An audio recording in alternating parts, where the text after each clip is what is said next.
Kabanata 481 hanggang 470. Pagkuha ng Dao Crystal. Natakot si Yang Yian sa sinabi ng kanyang amo. Tila nasa panganib pa rin ang buhay ni Liu Lingling.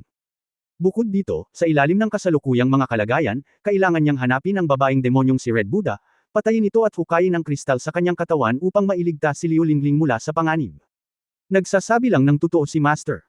Hindi mo ba napagtanto na ang lason ng bangkay sa katawan ni Liu Lingling ay nagmula sa parehong pinagmulan ng babaeng demonyong si Red Buddha? Nangangahulugan ito na si Liu Lingling ay nakagat ng babaeng demonyo. Ayon sa pamana ng landas ng zombie, si Liu Lingling ay kontrolado na ng babaeng Diablo at naging alipin. Nakalimutan mo na ba si Li Liangshan na nasa libingan sa villa? Matapos pakinggan ang sinabi ng kanyang amo, natural na naiintindihan ni Yang Yiyo ang lahat ng ito, ngunit pagkatapos ay nagtanong, matanda, wala ka bang paraan? Baliw ka ba, anak? Si Master ay isang natitirang kaluluwa na lang ngayon, paano ko siya ililigtas? Kung si Master ay may walang kamatayang katawan, ito ay isang piraso ng cake. Kaya, kung gusto mong iligtas si Liu Lingling, maaari ka lamang pumunta sa babaeng Diablo na si Red Buddha, kunin ang cultivation crystal ng babaeng Diablo at ilipat ito kay Liu Lingling. Sa ganitong paraan, bagamat magiging zombie si Liu Lingling, isa rin itong pagkakataon para sa kanya. Maaari itong magpapahintulot sa kanya na magbago mula sa isang ordinaryong tao tungo sa isang Daoist sa magdamag at pumasok sa landas ng paglilinang. Ito ay isang bagay ng pagpapala o kapahamakan, at ang desisyon ay nasa iyo. Ang mga salita ni Yun Changxi ay umalingaw sa isipan ni Yang Yiyo. Matanda, ang ibig mo bang sabihin ay maaari lamang maging zombie si Liu Lingling? Kinilig si Yang Yiyo sa pag-iisip na si Liu Lingling ay naging zombie.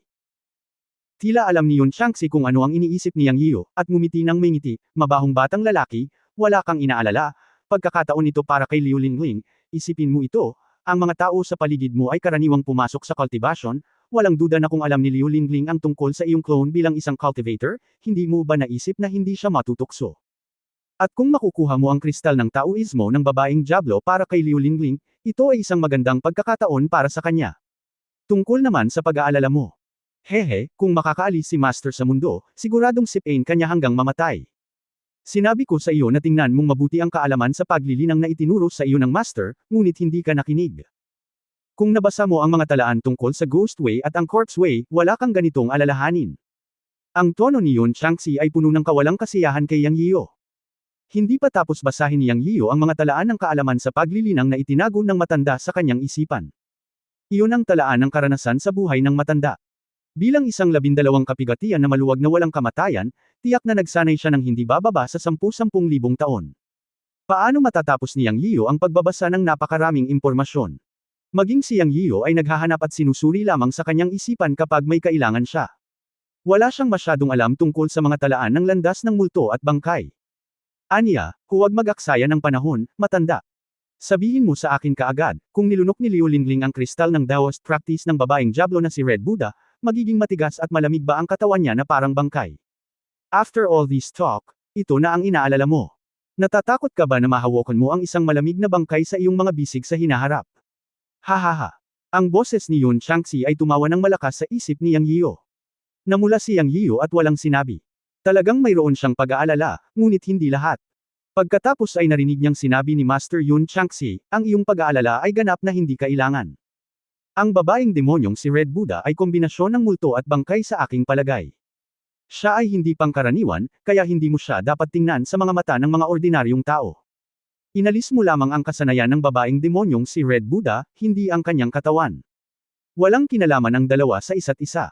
Hanggat nilalamon ni Liu Lingling ang practice crystal ng babaeng Diablo na si Red Buddha, ang makukuha niya ay isang pundasyon para sa paglilinang, na isang malakas na puwersa. Hindi ito makakaapekto sa kanyang katawan. Ang laso ng bangkay sa kanyang dugo ay magiging kapangyarihan lamang. Sa hinaharap, siya ay magiging isang makapangyarihang magsasaka na walang pagkakaiba sa mga normal na tao. Kumain at uminom. Ang iyong pag-aalala ay ganap na hindi kailangan. Pagkatapos ng lahat, ito ay depende sa kung mayroon kang kakayahan upang makuha ang pagsasanay kristal mula sa babaeng Diablo Red Buddha. Kung hindi, ang lahat ay walang laman na usapan. Nag-aalala ka pa rin bang maging zombie? Ito ba ay kapaki-pakinabang? Matapos makinig sa mga salita ng Master, natigilan si Yang Yiyo. Hanggat hindi ito makakaapekto sa katawan ni Liu Lingling, magiging maayos ito. Ngayon, tama si Master. Una sa lahat, kailangan nating mahanap ang babaeng Diablo na si Red Buddha. Sa pag-iisip nito, sinabi ni Yang Yiyu kina Wumakyo at Ruth, hintayin ninyo akong dalawa dito at alagaan ninyong mabuti si Liu Lingling. Hahanapin ko ang babaeng demonyo.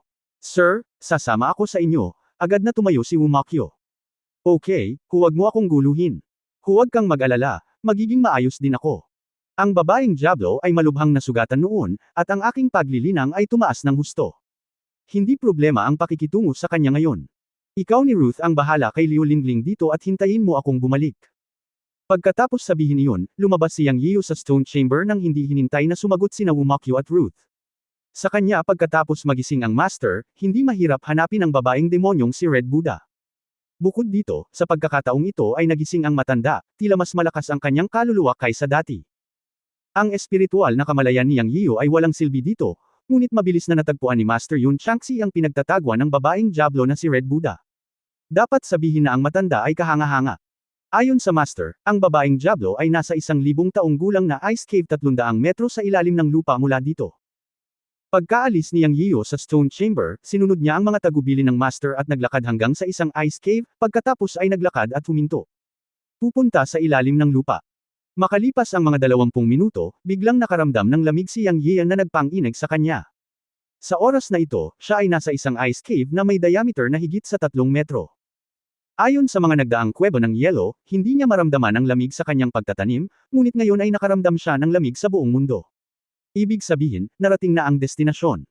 Tama, ang boses ng Master ay umalangaw-ngaw, 10 metro sa unahan ay ang lupain ng 10,000 taon ng yelo. Huwag huminto sa pagsasanay ng kung fu, kung hindi ay magyelo ka. Ang yelo na naipon sa loob ng 10,000 taon ay malalim sa lupa. Bilang karagdagan, mayroong mga espiritual na ugat dito, na bumubuo ng isang aura na nauugnay sa yelo sa labas ng 5 elemento. Mag-ingat ka. Alam ko, kinuha ni Yang Yiyan ang Dragon Slaying Sword sa kanyang kamay at sumagot, at pagkatapos ay naglakad pasulong ng hakbang-hakbang. Makalipas ang 10 metro, biglang tumama ang ginaw sa mukha niya, na bumubuo ng isang layer ng frost sa kanyang katawan. Sinipsip ni Yang Yiyan ang malamig na hangin.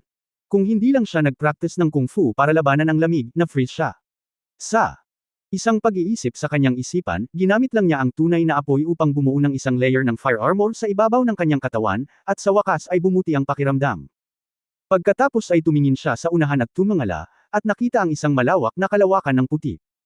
Hindi niya makita ng malinaw kung ano ang nasa puting ambon. Ang puting ambon na nakita niya ay talagang malamig na hangin. Sa likod ng malamig na hangin ito ay ang lugar kung saan naroon ang babaeng demonyong si Red Buddha. Kung nagmamadali ka sa 10,000 years ice cave, matutulungan ka lang ng iyong master na pigilan siya para makahinga. Kung hindi mo siya kayang patayin sa loob ng isang hininga, huwag mong sabihing ikaw ang aking alagad na si Yun Changxi. Sa pagkakataong ito, umalangaw sa kanyang isipan ang mga salita ng master. Tuwang-tuwa si Yang Yiyu nang marinig niya ito. Nais tumulong ng matanda. Ngayon, hanggat kumilos siya, hindi banggitin ang isang hininga, kahit kalahating hininga, magkakaroon siya ng kumpiyansa na patayin ang babaeng demonyo. Sisingilin. Biglang nagsalita si Yun Changxi. Isang hakbang pasulong si Yang Yiyu gamit ang kanyang higanteng espada at sumugod sa malamig na hangin. Umuungol. Akala ko ang ibig sabihin nito ay napakalalim ng 10,000 years ice cave, pero hindi ko alam na 8 o 9 na metro lang pala ang lalim nito, at hindi naman kalakihan ang espasyo. Pagkapasok, parang 50 o 60 metro kwadrado lang ang espasyo sa loob, at walang malamig na hangin na bumabalot dito, kaya kitang-kita ko ng aking mga mata. Pagpasok ko pa lang ay nakarinig ako ng dagandong. Pagkatapos ay nakita ni Yang Yiyu ang babaeng demonyong si Red Buddha na hinawakan ang kanyang ulo. Gawin mo, muling tumunog ang boses ni Yun Changxi. Nang hindi nag-iisip, inihagis ni Yang Yiyu ang kanyang espada at tinadtad ang babaeng demonyong si Red Buddha. Sa oras na ito, nakita niyang biglang nanginig ang katawan ng babaeng demonyong si Red Buddha. Siya. Alam niya na ang Panginoon ang gumawa ng aksyon, marahil ay gumagamit ng kapangyarihan sa pag-iisip. Bilang tugon, pinutol ni Yang Yiyu gamit ang isang espada. Ang babaeng demonyong si Red Buddha ay sumigaw, at ang kanyang katawan ay hinati ni Yang Yiyu sa kalahati. Sa katunayan, alam niya na ang babaeng demonyo ay 100% patay pagkatapos ng pag-atake ng master. Ang kanyang espada ay para makabawi. Bang! Ang katawan ng babaeng Diablo na si Red Buddha ay nahati sa 2 hati at bumagsak sa lupa na may mahinang tunog. Pagkatapos ay isang gintong butil na kasing laki ng gisantes ang kumikinang mula sa kalahati ng ulo ng babaeng Diablo na si Red Buddha, at lumipad palabas sa isang whoosh. Ding! Narinig lamang ni Yang Yiyu ang boses ng master na malamig na umungol, At sa isang salita ni Ding, ang ginintoang butil ay tumigil sa himpapawid, na parang naayos na talaga. Alam niya na ang ginintoang butil ay dapat ang kristal ng ginagawa ng babaeng Diablo, at tumalon siya at iniunat ang kanyang kamay upang kunin ito. Yang Yiyo, isinumpa kita na mamatay sa isang miserableng kamatayan. Sa oras na ito, hindi inaasahan ni Yang Yiyo na ang gintong butil ay maaaring maglaman ng sumpa ng babaeng demonyong si Red Buddha. Sa oras na ito, ang gintong butil ay kumikinang ng maliwanag, at pagkatapos ay isang gatas na puting liwanag ang lumipad mula sa butil at lumipad palabas ng yungib sa isang iglap. Hinawakan ni Yang Yiyo ang butil sa kanyang kamay at kinuha ang kristal ng pagsasanay. Sa pagtingin sa puting liwanag na lumipad palabas ng kuweba, nag-aalalang tinanong niya ang kanyang Panginoon, ang puting liwanag ba na nakita ng matandang lalaki sa kaluluwa ng babaeng Diablo? Ito ay maituturing na parang kaluluwa, bamantong hininga si Yun Changxi. Kabanata 482, Pag-agaw sa puting oso. Medyo naguluhan si Yang Yiyo sa sinabi ng kanyang amo at nagtanong, ang primordial spirit at quasi-primordial spirit ng matanda. Oo, ang sinumang cultivator ay makakagawa lamang ng isang banal na kaluluwa kapag ang kanyang paglilinang ay umabot sa antas ng Jindan. Sa ibaba ng antas ng Jindan, ito ay higit sa isang mas malakas na kaluluwa. Ang babaeng Diablo na si Red Buddha ay hindi nakapasa sa makalangit na kapigatian. Sa mahigpit na pagsasalita, ang kanyang kaluluwa ay higit sa isang banal na kaluluwa. Sa itaas ng kaluluwa ay ang banal na kaluluwa, at ang yugto ng Jindan ay para lamang isama ang banal na kaluluwa sa Jindan. Ang pagkikristal ng pagsasagawa ng babaeng demonyong Red Buddha ay katumbas ng Jindan. Ang puting liwanag na nakatakas lamang ay ang kanyang banal na kaluluwa. At ang primordial spirit ay matatawag lamang na primordial spirit pagkatapos nitong makamit ang nascent soul. Kung hindi, ang nascent soul ay itinuturing na isang quasi-primordial na espiritu. Sasabihin ko sa iyo ang tungkol dito mamaya. Hindi masyadong seryoso si Yun Changxi nang magsalita siya. Hulaan ni Yang Yiyo na nakita ng matandang lalaki ang divine soul ng babaeng demonyo na tumakas at inisip niya ang kanyang sarili. Ngayon ay nasa residual soul state na rin siya. Nakita ng matandang lalaki ang unang espiritu ng babaeng Diablo na si Red Buddha na tumakas at inisip ang kanyang sarili, na bahagyang humipo sa kanya. Naunawaan ito ni Yang Yiyan, ngunit kung tutuusin, ang pagpapaalis sa kaluluwa ng babaeng demonyo ay isa pa ring nakatagong panganib, na naging dahilan upang makaramdam siya ng kaunting pagkabalisa. Pagkatapos ay tinanong niya, matanda, bakit hindi mo mapigilan ang kaluluwa ng babaeng demonyo? Mabahong bata, tayong mga magsasaka kung minsan ay kailangang sumunod sa daan ng langit. Ang kaluluwa ng babaeng demonyo ay maaaring makatakas sa isang sandali. Hindi naman sa ayaw kung manatili. Nakita mo rin kung gaano siya kabilas ngayon lang. Maaaring ito ang kalooban ng langit. Well, huwag mag-alala tungkol dito. Ang babaeng demonyong si Red Buddha ay maaari lamang ituring bilang isang quasi-soul na nakatakas. Hindi pa rin alam kung kaya niyang mabuhay. Maliban na lang kung makakahanap siya ng carrier para sakupin ang katawan, walang ibang nilalang sa buong underground ice cave world maliban sa inyo. Karamihan sa kanyang buhay ay kalat-kalat. Pagkatapos magsalita ni Yun Changxi, naisip ito ni Yang Yiyan. Anyway, ang katawan ng babaeng demonyo ay nawasak niya, at ang kristal ng Taoismo ay nahulog sa kanyang mga kamay.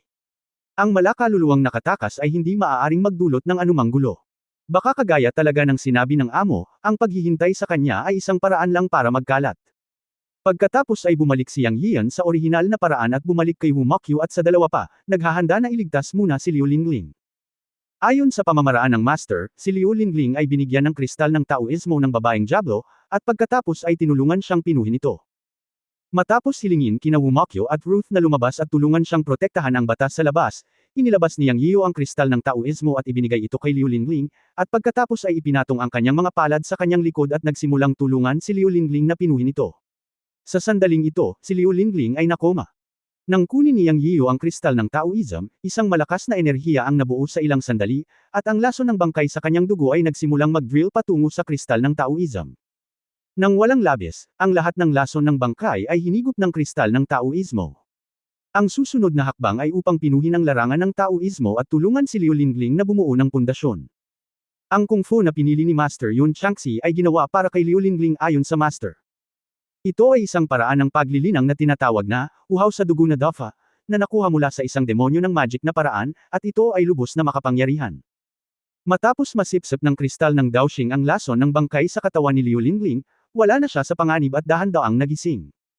Nang makita niya si Yang Yiyo, dalawang linya ng luha ang damaloy mula sa gilid ng mga mata ni Liu Lingling, at nanginginig siya at sinabing, ikaw ba talaga si Yiyo? Ako ito. Nagdusa ka sa nakalipas na 2 taon, bamantong hininga din si Yang Yiyo. Nakita niya ang mga emosyon patungo sa kanya sa mga mata ni Liu Lingling. Nakita niya ang emosyong ito sa ilang babae. Ito ay pag-ibig. Ako. Okay, tapos na ang lahat. Alam ko lahat. Hindi ngayon ang oras para gunitain. Kung hindi mo gagawin ang susunod kong sasabihin ko sa iyo ang lahat pagkatapos kitang tulungang pinuhin ang kristal at ganap kang gumaling. Well, papakinggan kita. Pagkatapos ay ipinaliwanag ni Yang Yiyu kay Liu Lingling ang paraan ng pagsasanay ng dakilang batas na uhaw sa dugo, habang patuloy na gumagamit ng totoong chi upang tulungan si Liu Lingling na pinuhin ang kristal sa kanyang katawan. Kung tungkol sa kristal ng Daoxing, hindi dahil si Liu Lingling ay magiging isang kristal na Daoxing pagkatapos lunukan ito. Pagkatapos ng lahat, ang kristal na Daoxing na ito ay pagmamay-ari ng babaeng Diablo na si Red Buddha, at kailangang magsimulang magsanay muli si Liu Lingling. Umaasa siya sa buong kapangyarihan ng kristal ng Daoxing upang baguhin ang napakalaking enerhiya sa loob ng kristal ng Daoxing sa kanyang sarili. Sa ganitong paraan, katumbas ito ng pagsasanay muli, ngunit sa patnubay ni Yang Yiyu, at ang kristal ng Daoxing ng babaeng Diablo na si Red Buddha ay nasa quasi-golden elixir level, basta ito ay pino, naniniwala si Yang Yiyu na maaabot ni Liu Lingling ang quasi-golden elixir level, kahit man lang sa gitna at huling yugto ng foundation building. Ipinasa ni Yang Yiyu ang formula kay Liu Lingling habang patuloy na pinipino ang kristal ng Daoxing. Matapos maranasan ni Liu Lingling ang insidente ng babaeng demonyong si Red Buddha, na-refresh ang kanyang pananaw sa mundo. Bagamat hindi pa rin niya naiintindihan ang sinabi ni Yang Yiyu tungkol sa cultivation, kahit papaano ay matatanggap niya ito. Napakatalino din niya. Naiintindihan niya ang paraan ng paglilinang na itinuro ni Yang Yiyu at nagtanong pa siya ng maraming tanong sa pamamagitan ng pagkakatulad. Sa ganitong estado, silang dalawa ay nagtanong at sumagot sa isa't isa, at nagsimula ang pagtatayo ng pundasyon at paglalakbay ni Liu Lingling. Ang hindi alam ni Yang Yiyan ay noong tinuturuan niya si Liu Lingling ng mga kasanayan, isang gatas na puting liwanag ang biglang lumipad mula sa tuktok ng banal na bundok kung saan hindi natutunaw ang nyebe sa buong taon. Isang Snow White European polar bear ang kumakamot sa KT sa isang malaking bato sa banal na bundok. Matapos ang puting liwanag na lumiwanag sa hangin saglit, ang kinang nito ay sobrang dilim, at tila ito ay maaaring mawala anumang oras. Matapos makita ang polar bear, bigla itong naging puting ilaw, bumaba mula sa himpapawid, at nag-drill sa mga kilay ng polar bear. Umuungol. Ang polar bear ay nanginginig sa buong katawan, nagpakawala ng mahabang alulong, at ang mga mata nito ay naging pula ng dugo. Sa sumunod na segundo, nagsalita ito sa wika ng tao, Yang Yiyan, isinusumpa kong pira-piraso ka, Donggal. Ang polar bear ay nagtaas ng ulo at napaungol. Ang puting liwanag, ang polar bear, at ang wika ng tao, sa totoong mundo, ay hindi kapanipaniwala, ngunit sa mundo ng paglilinang, hindi ito kakaiba. Ang puting oso na nagsasalita sa wika ng tao at sumumpa kay Yang Yiyu ay walang iba kundi ang kaluluwa ng babaeng Diablo na si Red Buddha. Ang puting liwanag na kaluluwa na binago niya ay hindi magtatagal sa pagitan ng langit at lupa. Matapos makatakas mula sa ilalim ng banal na bundok, siya ay labis na sabik na makahanap ng isang katawan na angkinan, ngunit ang banal na bundok ay natatakpan lamang ng puting nyebe, at walang anino ng isang tao. Bukod dito, ang kaluluwa ng babaeng demonyong si Red Buddha ay nasa panganib na mawala anumang oras. Wala siyang panahon at lakas para suportahan siya para makatakas sa mas malayong lugar para humanap ng taong pag-aari. Walang ibang paraan. Upang maiwasang mawala ang kaluluwa at mabuhay, ang kaluluwa ng babaeng Diablo na si Red Buddha ay maaari lamang bumulusok sa katawan ng puting oso sa banal na bundok, at agad na sumugod sa dagat ng kamalayan ng puting oso, nilamon ang kaluluwa ng puting oso, at matagumpay na nagmamay-ari ng katawan. Para sa babaeng demonyong si Red Buddha, ang pagkakaroon ng katawan ng isang mabangis na hayop ay walang hirap, ngunit ito ay isang kahihiyan. Kaya't isinumpa ng puting oso si Yang Yiyu sa wika ng tao, at ang kanyang tinig ay puno ng paghihirap at hindi pagpayag. Matapos angkinan ang katawan ng isang mabangis na hayop, hindi alam kung kailan ito makakapag-transform. Sinusumpa si Yang Yiyan, ang puting oso ay nahulog sa lupa at umungal sa langit. O dapat ba itong babaeng demonyong si Red Buddha? Alam niya na kung hindi siya makakahanap ng magandang pagkakataon para magsanay, habang buhay siyang makulong sa katawan ng puting oso na ito. Paano siya makakapaghiganti? Ang walang katapusang pag-aatubili ng babaeng Diablo na si Red Buddha ay naging mga dagandong. Kahit may nakarinig man ngayon, iisipin na lang nila na ito ay isang puting oso na umaatungal. Natural na hindi alam ni Yang Yiyan ang tungkol sa nakatutuwang dagandong ng isang puting oso sa banal na bundok, o maaaring hindi niya akalain na pagkatapos na makatakas ang kaluluwa ng babaeng Diablo, pagsisisihan niya ang pagkuha sa katawan ng isang mabangis na hayop. Kung alam niya, maaaring isaalang-alang ni Yang Yiyan ang lasa ng mga paws ng oso. Sa oras na ito, tinulungan ni Yang Yiyan si Liu Lingling na sumakay sa kalsada ng paglilinang at nagbukas ng ruta para sa pagsasanay sa kanyang katawan. Sa pagharap sa napakalaking enerhiya sa kristal ng Taoism, wala siyang panahon para tulungan si Liu Lingling na pinuhin ito. Habang nilinang ni Liu Lingling, bumuti din ang kanyang antas ng paglilinang mula sa unang antas ng pagpasok ng Qi Refining hanggang sa una, pangalawa, at ikasyam na antas ng Qi. Pinipino. Pagkaraan ng hindi kilalang tagal ng panahon, sa isang punto, ang katawan ni Liu Lingling ay nanginig muli, at muli siyang bumagsak. Parehong binuksan ni Yang Yiyo at Liu Lingling ang kanilang mga mata sa oras na ito. Pareho silang natatakpan ng isang layer ng alikabok. Ang buhok ni Yang Yiyo ay hamaba at nakasabit na sa kanyang mga balikat. Ang mga kristal ng Taoismo sa katawan ni Liu Lingling ay sa wakas ay pino. Sa tulong ni Yang Yiyo, matagumpay niyang nilinang hanggang sa ika-6 na antas ng yugto ng pagtatatag ng foundation. Gayunpaman, napakataas ng kaukulang gintong nilalaman ni Yang Yiyo sa ika-6 na antas ni Liu Lingling ng stage ng foundation establishment. Dahil natuklasan ni Yang Yiyo na nagbago ang dugo sa katawan ni Liu Lingling, naisip niya na maaaring may kaugnayan ito sa pagpino ng mga kristal ng Taoism ng Red Buddha ng babaeng Diablo. Kabanata 483 Pagpasok sa koleksyon ni Ruth. Sina Yang Yiyan at Liu Lingling ay parehong natapos ang kanilang pagsasanay. Nang tumingin sila sa isa't isa, namula si Liu Lingling at sinabing, "Pakiramdam ko ay puno ako ng lakas, tulad ng isang babaeng lalaki." Hehe, mamaya ko nasasabihin ang sitwasyon mo. Dapat kong sabihin na simula ngayon isa ka ng napakababaeng lalaki, tuwang-tuwa si Yang Yiyan nang makita niyang bumalik ang ekspresyon ni Liu Lingling sa tila masungit ngunit talagang banayad na tingin, at tinukso niya ito. Biglang sumigaw si Liu Lingling. At ang kanyang mukha ay nagbago ng husto. Anong mali? Nagulat si Yang Yiyan, iniisip na may mali sa kanyang katawan pagkatapos mag-practice. Ang sigaw din ni Liu Lingling ang nag-akit kay Ruth at Wumakyo, na nagbabantay sa silid ng bato, na pumasok. Anong nangyari kay Master? Anong nangyari kay Sir? Tinawag siya nina Ruth at Wumakyo na Master at Sir. Gusto ko ring malaman, tumingin si Yang Yiyan kay Liu Lingling at hinintay ang kanyang sagot. Nagkatinginan ang tatlo, kaya medyo napahiya si Liu Lingling. Namula ang mukha niya at sabi niya, "Okay lang. Nakaamoy lang ako ng masamang amoy sa katawan ko." Hindi nagkaimik si Yang Yiyan. So yun ang problema. Ito ay normal. Ito ay ang mga dumi sa iyong katawan na natemper pagkatapos ng iyong pagsasanay. Sa mga siyentipikong termino, ito ang mga lason sa iyong katawan. Hanggat nagsasanay ka upang ilabas ang mga lason, ang iyong pisikal na fitness ay magiging mas mahusay at mas mahusay. Nakangiting paliwanag ni Yang Yiyan. Alam niya na ang mga babae ay gustong maging malinis, at normal lang sa kanila na sumigaw at hindi komportable kapag biglang lumitaw ang isang layer ng mantsa ng langis sa kanilang katawan. Nilabas ni Liu Lingling ang kanyang dila at sinabing, "Kung gayon ay umalis na tayo rito ng malinis. Gusto kong maligo. Hindi ko na matiis." Nang marinig si Liu Lingling na nagsasalita, biglang naramdaman ni Yang Yiyan na bumalik na si Liu Lingling mula sa paaralan. Hindi pa rin siya nagbabago, ganoon pa rin siya. "Okay, anyway, ayos ka lang," ngumiti si Yang Yiyan. "Salamat," tumingin si Liu Lingling kay Yang Yiyan at seryosong sinabing salamat. Nadama niya ngayon ang matamis sa kanyang puso, at ang psikolohikal na anino na dulot ng pagpapahirap ng babaeng Diablo na si Red Buddha ay nawala ng husto. Katulad ng dati, kapag nasa paligid si Yang Yiyan, palagi siyang ligtas at masaya. "Salamat lang ha. Hindi yun magagawa, akala ko sasabihin mo man lang na ibibigay mo sa akin ang iyong katawan." "Haha," ngumisi si Yang Yiyan, at nagsalita siya tulad noong magkasama sila.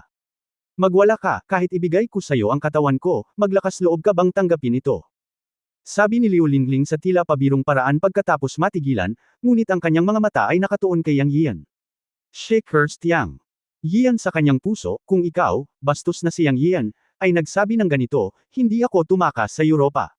Siyempre, hindi ito sasabihin ni Liu Lingling.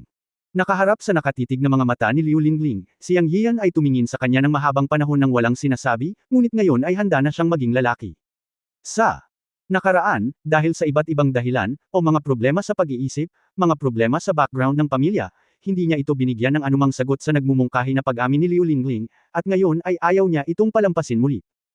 Kung hindi siya pumunta sa Europa sa pagkakataong ito, maaaring hindi na niya makita si Liu Lingling, at pagsisisihan ito sa natitirang bahagi ng kanyang buhay. Posibleng mag-iwan ng peklat sa puso magpakailanman, at magparami ng puso sa hinaharap na paglilinang. Ayaw na niya itong palampasin muli. Tumingin si Liu Lingling sa mga mata ni Yang Yiyo, na orihinal na puno ng pag-asa, at unti-unting lumabo. Sa kanyang opinyon, ang kalahating mahabang katahimikan ni Yang Yiyo ang sagot. Pinilit niyang ngumiti sa kanyang mukha at sinabing, "Tingin ko natakot ka ni Yang. Niloloko lang kita." Pagkasabi niya nun tumalikod na siya at umalis. Gayunpaman, sa sandaling lumingon, ang kanyang mga mata ay basa. Natural na nakita ni Yang Yiyo ang pagkawala sa mga mata ni Liu Lingling, at nagmamadaling hinawakan ang kanyang kamay at sinabing, mula ngayon, kung hindi ka mangangako sa akin, mangangako ako sa iyo. Lingling, pasensya na. Hindi ako naglakas loob na pumayag sa iyo noong una dahil marami akong inaalala, pero ngayon gusto kong sabihin na ayaw kong mawala ka, habang buhay. Nagulat si Liu Lingling nang marinig niya ang mga salita ni Yang Yiyo. Mahigit 2 taon na niyang hinihintay ang mga salita ni Yang Yiyo, mula nang iligtas siya ni Yang Yiyo sa bar.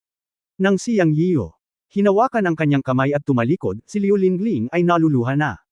Bigyan mo ako ng pagkakataong makabawi, okay? Seryoso siyang tiningnan ni Yang Yiyo.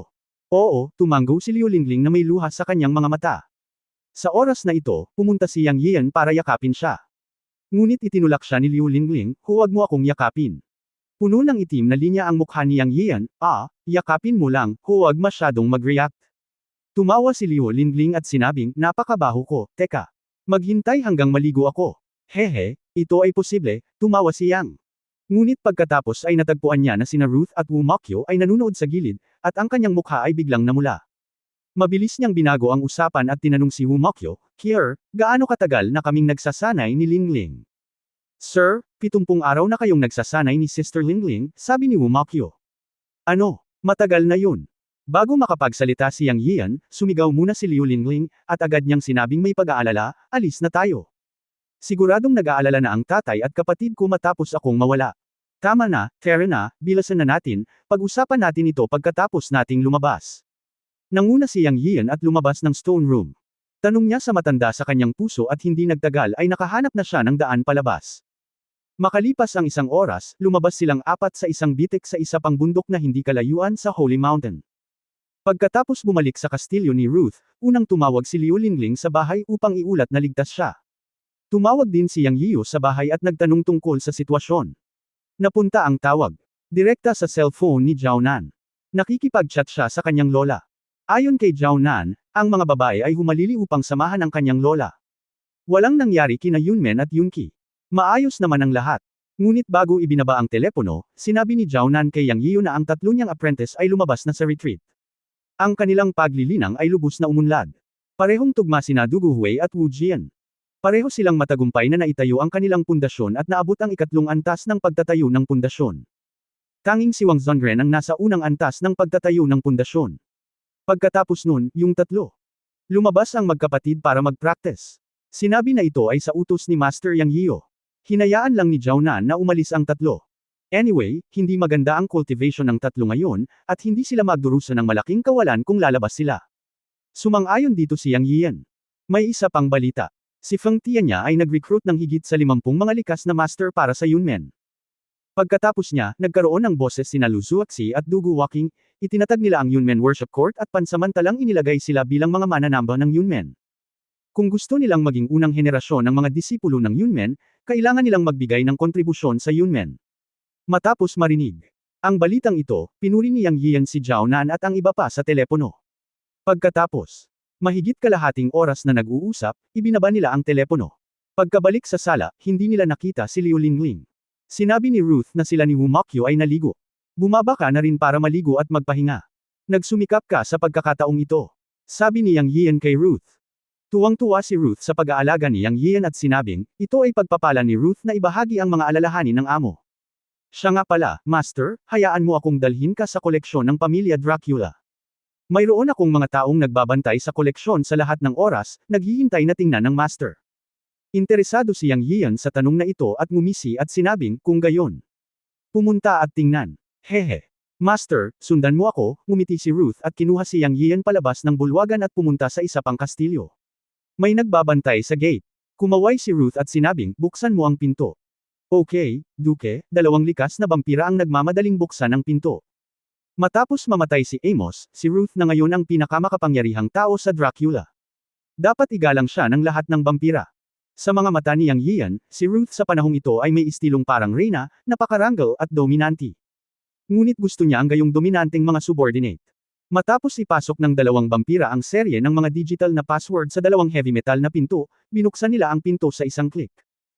Ngunit pagkatapos ay nakita ni Yang Yiyo ang isa pang metal na pinto na lumitaw, at pagkatapos ay inilagay ng 2 vampira ang kanilang mga kamay sa pinto, at pagkatapos ay inilagay ang kanilang mga mukha sa display sa pinto. Isa talaga itong pinto na may fingerprint recognition. I-click.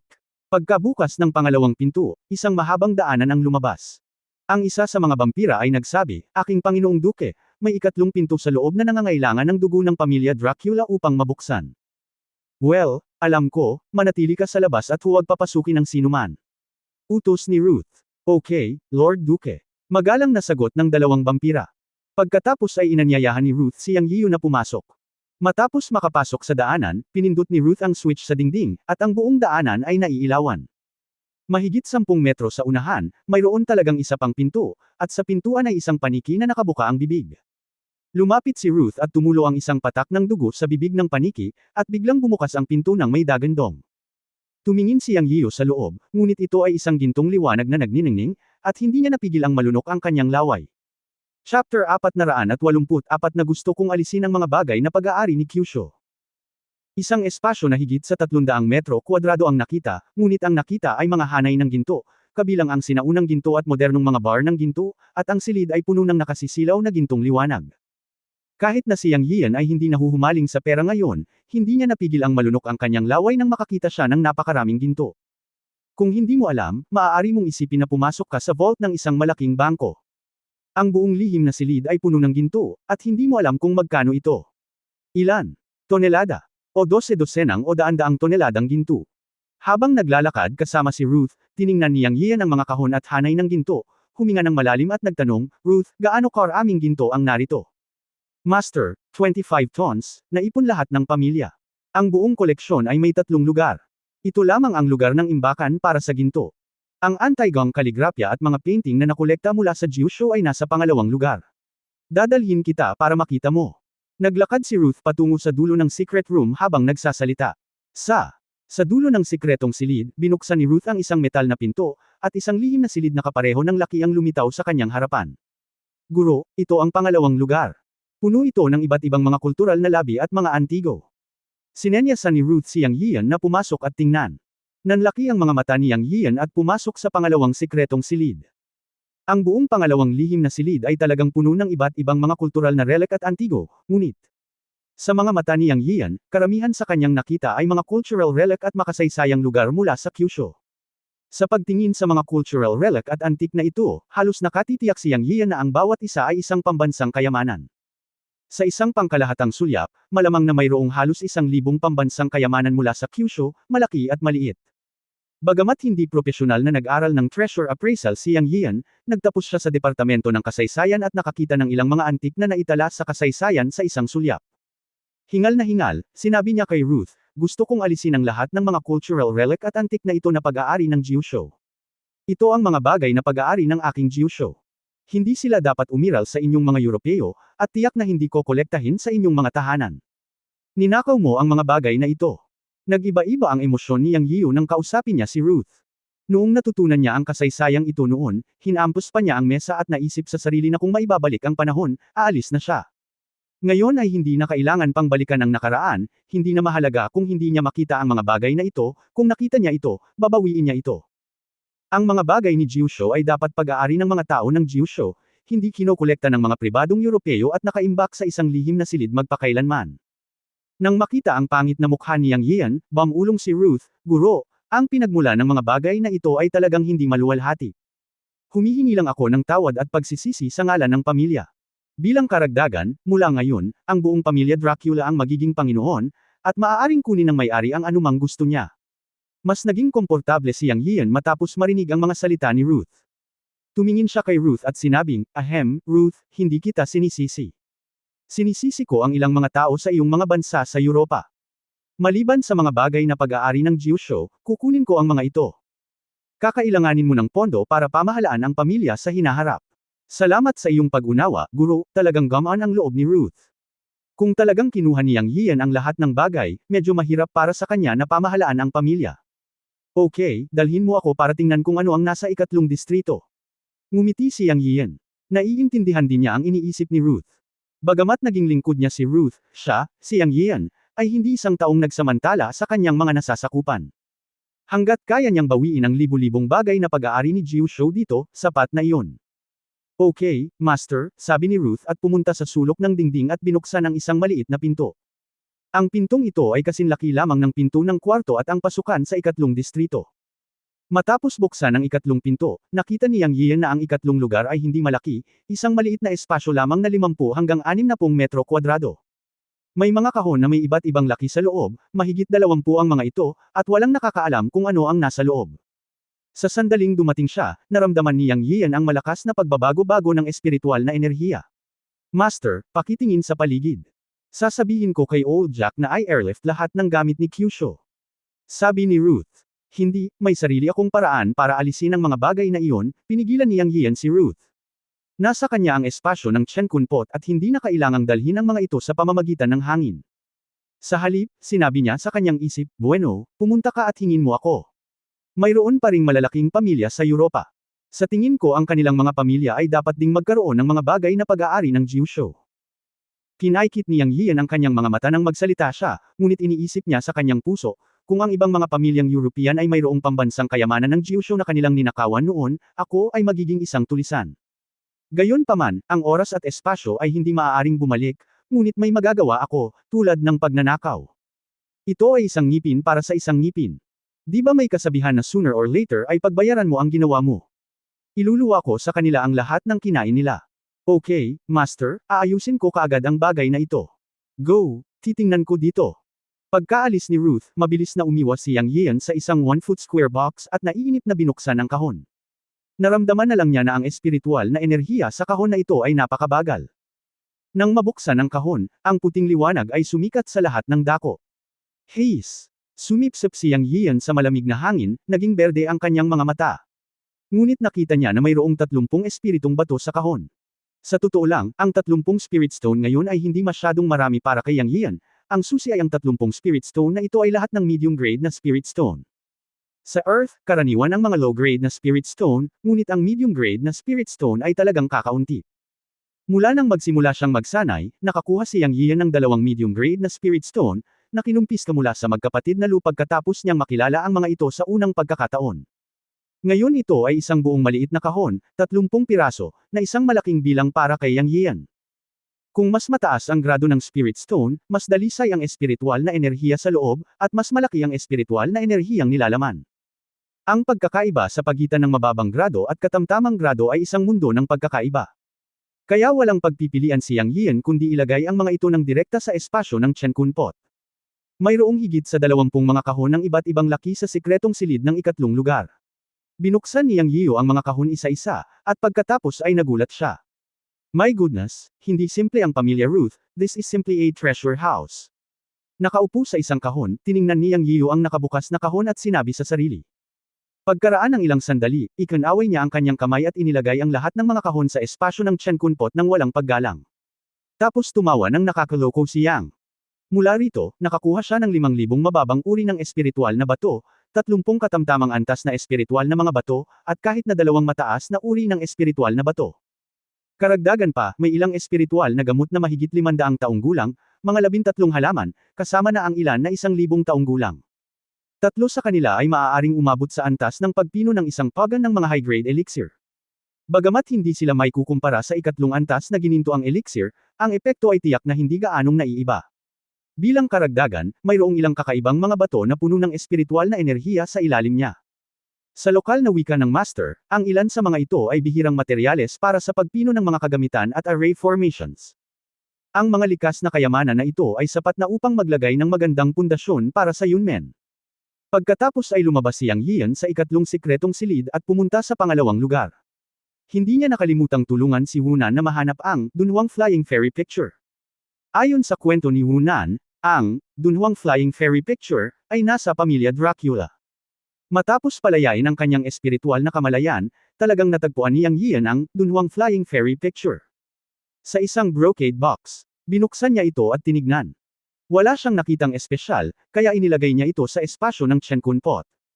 Anyway, ito ay para kay Hunan, at ibabalik niya ang lahat ng Kyushu cultural relics at ibibigay ito kay Hunan, hihilingin sa kanya na ibigay ang mga ito sa bansa. Ang mga bagay na ito ay dapat nasa museo ng Kyushu, hindi sa bodega ni Ruth. Sa isang kaway ng kanyang kamay, halos 1,000 piraso ng malaki at maliit ang hinigpitan sa Chenkun Pot. Tulad ng para sa ginto sa unang lugar, hindi gaanong kinuha ni Yang Yian, at nag-impake siya ng 5 kahon ng mga gold bar sa espasyo ng Chen Kun Pot, handang itago ang mga ito para sa backup. Matapos makontento, lumabas si Yang Yian sa koleksyon ni Ruth at bumalik sa sala. Sa oras na ito, bumalik sina Liu Lingling at Wu Mokyo sa bulwagan. Matapos makita si Yang Yio, sinabi ni Liu Lingling, kailan tayo uuwi? Gusto niyang bumalik ng mapilit. Matapos tawagan ng kanyang ama sa bahay, nalaman niyang nagkasakit si Liu Shanhai dahil hindi niya ito makontak dahil sa pagkawala nito. Kailangan niyang bumalik ng mabilis. Anong mali? Napaka-urgent. Tumingin si Yang Yio kay Liu Lingling, na masama ang loob at tila may problema. Nagkasakit ang tatay ko at gusto kong bumalik ng maaga. Namumula ang mga mata ni Liu Lingling nang magsalita siya. Seryoso ba? Well, ang sabi ng doktor ay baka hindi siya umabot. Sige, hihilingin ko kay Ruth na ayusin ang mga tiket sa eroplano at aalis na tayo. Nang nagsasalita si Yang Yio, pumasok si Ruth sa bulwagan at nakita niya si Yang Yio at agad na nagsabi, Guro, nalaman ko na may ilang pamilyang may Kyushu cultural relics. Iwan mo na ito sa iyo. Ipadala ang mga bagay sa Kyushu para sa akin kapag nakuha mo na sila. Mag-book sa amin ng mga tiket sa eroplano ngayon. Kailangan nating bumalik agad sa China. Inalagaan pa rin ni Yang Yio ang malubhang karamdaman ni Liu Shanhai at ayaw niyang malungkot si Liu Lingling, kaya bumalik na lang siya sa China. Master, sandali, aayusin ko na agad. May espesyal na eroplano ang pamilya, sabi ni Ruth at tumawag sa telepono. Sa loob ng mahigit 10 minuto, nag-ayos si Ruth ng isang espesyal na eroplano, naganap na nagpakita ng malakas na impluwensya at lakas ng pamilya Dracula sa Europa. Makalipas ang 1 oras, sina Yang Yian, Liu Lingling at Wu Mokyo ay sumakay sa espesyal na eroplano pabalik ng China. Para naman kay Ruth, natural siyang nanatili sa Europa para mangolekta ng mga cultural relics mula sa Kyushu para kay Yang Yian. Kabanata 485 Pagkahimbing. Sa alas 8 ng gabi, bumalik si Yang Yio at ang dalawa pa sa sinaunang kabisera at dumiretso sa ospital. Ayon kay Liu Lingling, ang ospital ay inaalagaan na ng kanyang kapatid na si Liu Zijian. Tungkol sa kanyang kapatid na si Liu Ziki, sinabi ni Liu Lingling na siya ay isang anak na inampon ng kanyang ama na si Liu Shanhai, hindi ang kanyang biological na anak. Bagamat hindi sila biolohikal na magkapatid, si Liu Lingling ay lubos na gumagalang sa kapatid na ito. Si Liu Zijian ay nag-aaral para sa master's degree sa Europe. 3 taon lang ang agwat ng edad ng dalawa, at madalas niyang kasama ang kanyang kapatid sa kanyang pag-aaral sa ibang bansa. Ngayon ang kanyang ama na si Liu Shanhai ay nagkasakit dahil sa kanyang pagkawala. Ang biolohikal na anak na babae na ito ay hindi nag-aalaga sa kanya, ngunit ang ampon na anak na lalaki ay nasa kanyang tabi. Si Liu Lingling ay labis na nagkasala tungkol dito. Pagkarating sa ospital, gusto pa rin ni Yang Yio na tulungan si Liu Shanhai sa kanyang pagpapagamot. Pagkatapos ng lahat, si Liu Shanhai ang naging gabay niya sa tagumpay, at si Yang Yio ay palaging magiging isang lalaking pinahahalagahan ang pag-ibig at pagkakaibigan sa kanyang mga buto. Pero who knows, pagdating nila sa ospital, huli na ang lahat. Nang dumating si Liu Lingling sa ward, isang binata ang nakaupo sa pintuan ng ward sa pagkabigo. Nandoon lahat ang ilang miyembro ng pamilya Liu, na may iba't ibang ekspresyon sa kanilang mga mukha. Ang binata ay dapat na kapatid ni Liu Lingling na si Liu Zijian, at ang mga taong nasa ilalim niya ay pawang miyembro ng pamilya Liu. Kuya, kamusta si tatay? Tanong ni Liu Lingling sa nanginginig na boses. Lingling, huwag kang mag-alala, makinig ka sa akin. Tumayo si Liu Zijian at hinarangan si Liu Lingling, hamarang sa daan papasok sa ward. Lingling. Isa-isang lumapit ang mga miyembro ng pamilya Liu para batiin si Lingling. Nalaman ni Yang Yio na hindi tama ang mga mukha ng mga taong ito, at mayroon siyang masamang premonition sa kanyang puso. Ang kanyang espiritual na kamalayan ay pumasok sa ward upang tumingin sa paligid, at agad siyang nabigla. Nalaman niyang namatay na si Liu Shanhai. Hindi nakakagulat na kakaiba ang hitsura ng mga miyembro ng pamilya Liu. Ang iba ay malungkot, at ang iba ay kumikislap ang mga mata. Sa sandaling ito, napatigil si Liu Lingling sa pintuan ng ward at napagtanto na may mali. Nang tanungin, sinabi ni Liu Zijian, namatay ang ama ni Lingling kalahating oras na ang nakalipas. Imposible. Bumagsak ang luha ni Liu Lingling, at tinulak niya si Liu Zijian na nakaharang sa pinto ng ward at nagmamadaling pumasok sa ward. Susundan sana siya ni Yang Yio, ngunit napakaraming tao sa pintuan. Dahil family affair ito ng pamilya Liu at nandoon lahat ang mga miyembro ng pamilya, hindi siya pumasok. Tatay, woo. Ang nakakabagbag damdaming sigaw ni Liu Lingling ay umalangaw sa ward. Isang malaking grupo ng mga miyembro ng pamilya ni Liu ang pumasok upang hikayatin si Liu Lingling. Mapait na umiyak si Liu Lingling sa ward, at sa wakas ay pumasok si Yang Yio. Sigurado siyang dapat niyang kasama si Liu Lingling sa oras na ito. Gayunpaman, hindi niya inaasahan na siya ay sisigawan ni Liu Zijian pagkatapos niyang pumasok. Sino ka? Sino ang nagpapasok sa iyo? Lumabas ka. Namilog ang mga mata ni Liu Zijian. Paanong hindi niya nakita na dumating si Yang Yiyu kasama ang kanyang kapatid na si Liu Lingling? Pero may sarili siyang mindset. Kapag ang kanyang adoptive father na si Liu Shanhai ay namatay, ang malaking kapalaran ng pamilya Liu ay magiging isang malaking piraso ng matabang karne. Bilang nominal na panganay na anak ng pamilya Liu, hindi niya maaaring payagan ang anumang aksidente na mangyari. Napasimangot si Yang Yiyu sa dagandong ni Liu Zijian, ngunit hindi siya nawalan ng gana. Una, iginagalang niya si Liu Shanhai. Pangalawa, naisip niya na si Liu Shanhai ay namatay, at si Liu Zijian ay nasa masamang kalagayan, na maliwanag. Pangatlo, isinasaalang-alang din niya ang mukha ni Liu Lingling. Nang tumingin kay Liu Zijian, sumimangot si Yang Yiyan at sinabing, boyfriend ako ni Lingling. Pumasok ako para hikayatin siya. Sino ang nakakaalam na pagkatapos magsalita ni Yang Yiyan, biglang nagbago ang mukha ni Liu Zijian, at direktang itinulak niya si Yang Yiyan, sumisigaw, wala akong pakialam kung sino ka. Ngayon ang aming pamilya ay kailangang harapin ang pagkawala. Mangyaring lumabas at huwag gumawa ng gulo. Pagharap sa pagtulak ni Liu Zijian, lalo pang sumimangot si Yang Yiyan. Hindi niya inaasahan na ganoon kalakas ang magiging reaksyon ni Liu Zijian. Hinayaan niya itong itulak siya. Anyway, kahit na mayroong 100 Liu Zijian, hindi nila siya maitulak. Natigilan din si Liu Zijian. Tinulak niya si Yang Yiyan, ngunit hindi siya gumagalaw, na parabang tinutulak niya ang isang halijing bato. Bagamat hindi alam ni Yang Yiyan kung bakit napakalakas ng reaksyon ni Liu Zijian nang mabalitaan niyang boyfriend siya ni Liu Lingling, malakas ang loob niyang harapin ang dalawang dagandong ni Liu Zijian, na ikinagalit ni Yang Yiyan. Sa kaunting totoong enerhiya, si Liu Zijian ay direktang napatalbog at napaupo sa lupa. Ikaw, galit na galit si Liu Zijian. Sa oras na ito, hindi siya pinansin ni Yang Yiyan at dir-diretsyong naglakad sa tabi ng kama, yumuko muna kay Liu Shanhai. Sumugod si Liu Zijian kay Yang Yiyan sa wakas. Sa oras na ito, sinabi ng isang bisita na kamukha ni Liu Shanhai, Zijian, huwag kang bastos. Bakit ang gulo mo pa sa panahong ito? Ang pinakakagyat na bagay ay ang pangasiwaan ang libing ng iyong ama. Nang marinig ni Liu Zijian ang pag-uusap ng matanda, sa wakas ay tumigil siya at sumagot ng may paggalang, Tito po, ikaw. Hindi makapagbigay ng mukha sa iba, ngunit ang matandang nasa harap niya ay pinsan ng kanyang ama na si Liu Shanhai. Siya at si Liu Lingling ay dapat na tumawag sa kanya ng tiyuhin. Siya ay may mga bahagi sa Liu Group.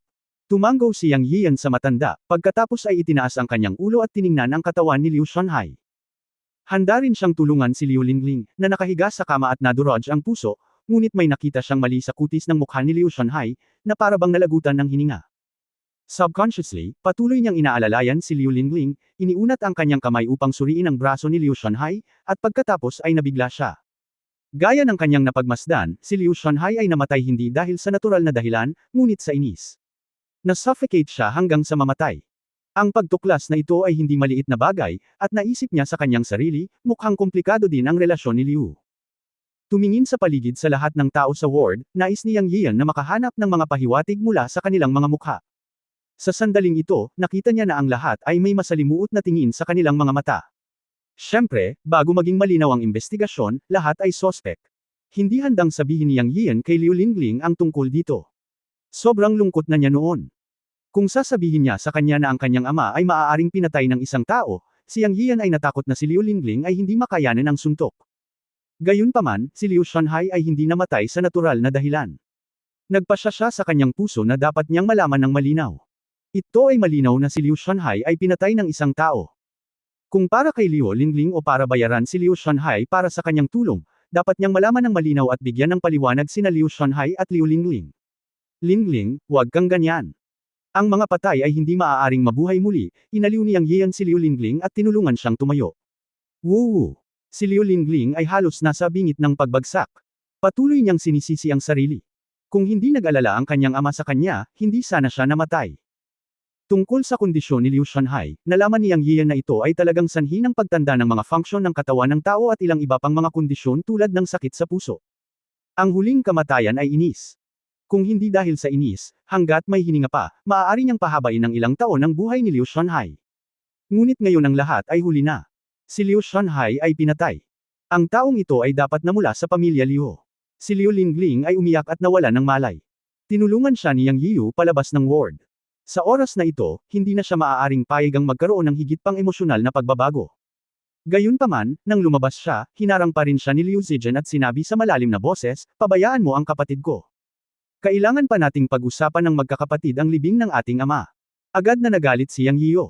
Napapaligiran siya ng nakamamatay na aura at tinitigan si Liu Zijian ng mga mata na parang kutsilyo at sinabing, bulag ka ba? Nawalan ng malay si Lingling at hindi nararapat na hayaan siyang manatili sa ward. Kung hindi mo kakayanin ang libing, kaya kong gawin ito para sa iyo. Umalis ka na rito. Sa ilang kadahilanan, naramdaman ni Liu Zijian na para siyang nasa isang kuweba ng yelo nang siya ay tinitigan ng malamig na mga mata ni Yang Yiyo. Halos hindi niya namamalayan na umiwas. Hindi siya nag-react hanggang sa umalis si Yang Yiyan sa ward kasama si Liu Lingling sa kanyang mga bisig. Galit na galit siya at gusto siyang itaboy. Pagkatapos, sinabi ng kanyang tiyuhin sa malalim na boses, Zijian, dapat mong ayusin ang libing ng iyong ama ngayon. Ikaw ang panganay na anak ni Shanhai. Dapat mong hawakan ang bagay na ito. Hindi angkop si Lingling na manatili sa ward. Oo, tito, bagamat ayaw ni Liu Zijian, hindi siya nang ahas na pabulaanan. Sa sumunod na 3 araw, inilibing si Liu Shanhai. Naging emosyonal din si Liu Lingling sa ginhawa ni Yang Yiyan. Pagkatapos ng libing, pinag-usapan at inihayag ng pamilya Liu ang tagapagmana ng kumpanya. Handa na ang mga abogado. Noong una, ayaw ni Yang Yiyan na lumahok dito, ngunit gusto ni Liu Lingling na samahan siya nito, kaya sinamahan siya ni Yang Yiyan sa gusali ng Liu. Bukod dito, nakahanap din si Yang Yiyan ng ilang mga pahiwatig sa 3 araw na ito.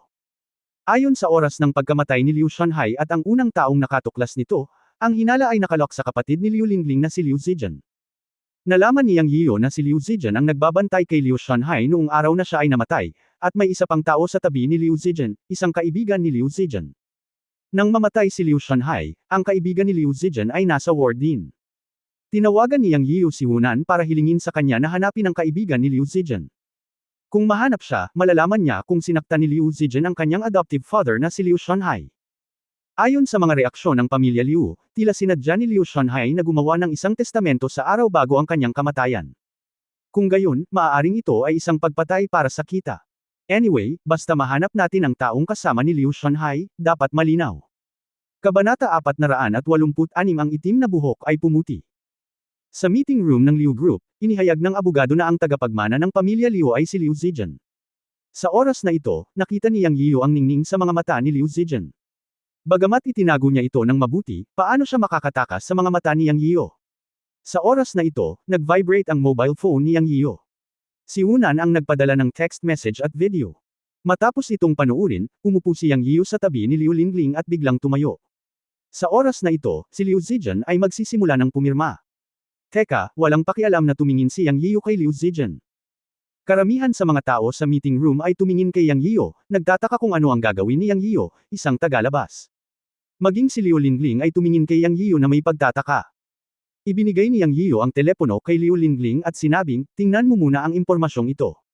Hahayaan kitang makilala mamaya. Pagkatapos nito, tumingin siya sa paligid sa mga miyembro ng pamilya Liu at sinabing, lahat, may gusto akong sabihin sa inyo. Si Tio Liu Shanhai ay hindi namatay sa sakit, ngunit sa inis. Sa madaling salita, pinatay siya. Ano? Sa sandaling lumabas ang mga salitang ito, ang buong conference room ay sumabog, at tanging ang mukha ni Liu Zijian ang namutla. Bigla niyang hinampas ang mesa at sinigawan si Yang Yiyo, ano ang pinagsasabi mo? Umalis ka dito, wala kang karapatang magsalita. Patay na ang aking ama, bakit hindi mo siya hayaang magpahinga ng mapayapa? Lumabas ka, lumabas ka. Liu Zijian, uulitin ko, si Yang Yiyo ang tao ko, hindi siya tagalabas, at naniniwala ako sa sinasabi niya. Pakitingnan ang video sa mobile phone na ito bago ka magsalita. Dapat kilala mo ang tao sa video, di ba? Nagyelo ang mukha ni Liu Lingling, at nanginginig ang buong katawan niya at inihagis ang telepono sa harap ni Liu Zijian. Matapos basahin ang mensahe, mas naniwala siya kay Yang Yiyo. Bukod dito, ang mga mensahe at video na ipinadala mula sa mobile phone ni Yang Yiyo ay itinuro na ang mamamatay tao ay ang kanyang kapatid na si Liu Zijian, na pumatay sa kanyang ama upang magplano laban sa ari-arian ng pamilya Liu. Ang mamamatay tao ay ang tao sa video. Kilala rin ni Liu Lingling ang taong ito. Siya ay lumaki kasama si Liu Zijian, at silang tatlo ay madalas na naglalaro ng magkasama noong sila ay bata pa. Ayon sa impormasyon sa video sa mobile phone ni Yang Yiyo, itong kaibigan ng kanyang kapatid ang pumatay sa kanyang ama, o masasabing inutusan siya ni Liu Zijian na pauiran ng unan ang kanyang ama na si Liu Shanhai. Luha si Liu Lingling sa sandaling ito. Nang siya ay nagsasalita, bumukas ang pinto ng conference room, at pumasok ang mga tao ni Hunan at ang mga inspector kasama ang isang binata. Nang makita ni Liu Zijian ang binata, bumagsak ito sa lupa. Alam niyang nalantad ang kanyang ginawa. Sa pagsasalaysay ng inspector, malinaw ang buong proseso. Ang bagay ay talagang napakasimple. Muling bumalik ang dating sakit ni Liu Shanhai dahil nawalan ng kontak si Liu Lingling sa Europa, at ang kanyang katandaan ay nagdulot ng iba't ibang sakit. Hindi siya mahanap ni Liu Lingling, ngunit mayroon pa ring ampon na si Liu Zijian, kaya bumalik si Liu Zijian sa China para alagaan ang kanyang ama na si Liu Shunhai. Ngunit ilang araw lang ang nakalipas, naramdaman ni Liu Shunhai na hindi maganda ang kanyang katawan, kaya tumawag siya ng abogado. Gayunpaman, ang tawag ni Liu Shunhai sa abogado ay narinig ni Liu Zijian. Tungkol sa katotohanan na si Liu Shunhai, ang tagapagmana ng pamilyang Liu, ay pumili ng kanyang biolohikal na anak na babae. Sinabi ni Liu Shunhai noong panahong iyon, si Zijian ay hindi isang biolohikal na anak na babae kung tutuusin. Dahil sa pangungusap na ito nakaramdam ng hinanakit si Liu Zijian sa kanyang puso, sama ng loob na hindi siya tinuring ni Liu Shunhai bilang miyembro ng pamilya Liu. Sinabi niya sa kanyang childhood body na si Sun Hua ang tungkol sa kanyang kawalan ng katarungan at sama ng loob. Inakala nilang dalawa na ang mga tao ay namamatay para sa pera at ang mga ibon ay namamatay para sa pagkain. Dahil hindi kailanman itinuring ni Liu Shunhai si Liu Zijian bilang isang miyembro ng pamilya, maaari rin niyang patayin si Liu Shunhai. Noong panahong iyon, si Liu Zijian ang panganay na anak ni Liu Shunhai at tagapagmana ng pamilya Liu. Si Liu Lingling ay ikakasal sa kalaunan. Sa legal na pagsasalita, si Liu Zijian ay maaari lamang maging tagapagmana ng pamilya Liu at hindi maaaring hayaan si Liu Shunhai na gumawa ng testamento.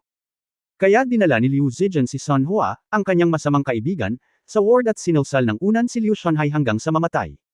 Hindi ito magawa ni Liu Zijian, kaya hiniling niya kay Sun Hua na gawin ito. Gayunpaman, naglabas siya ng paunawa sa kritikal na sakit, na nagsasabing hindi magtatagal si Liu Shunhai, kaya walang magdududa.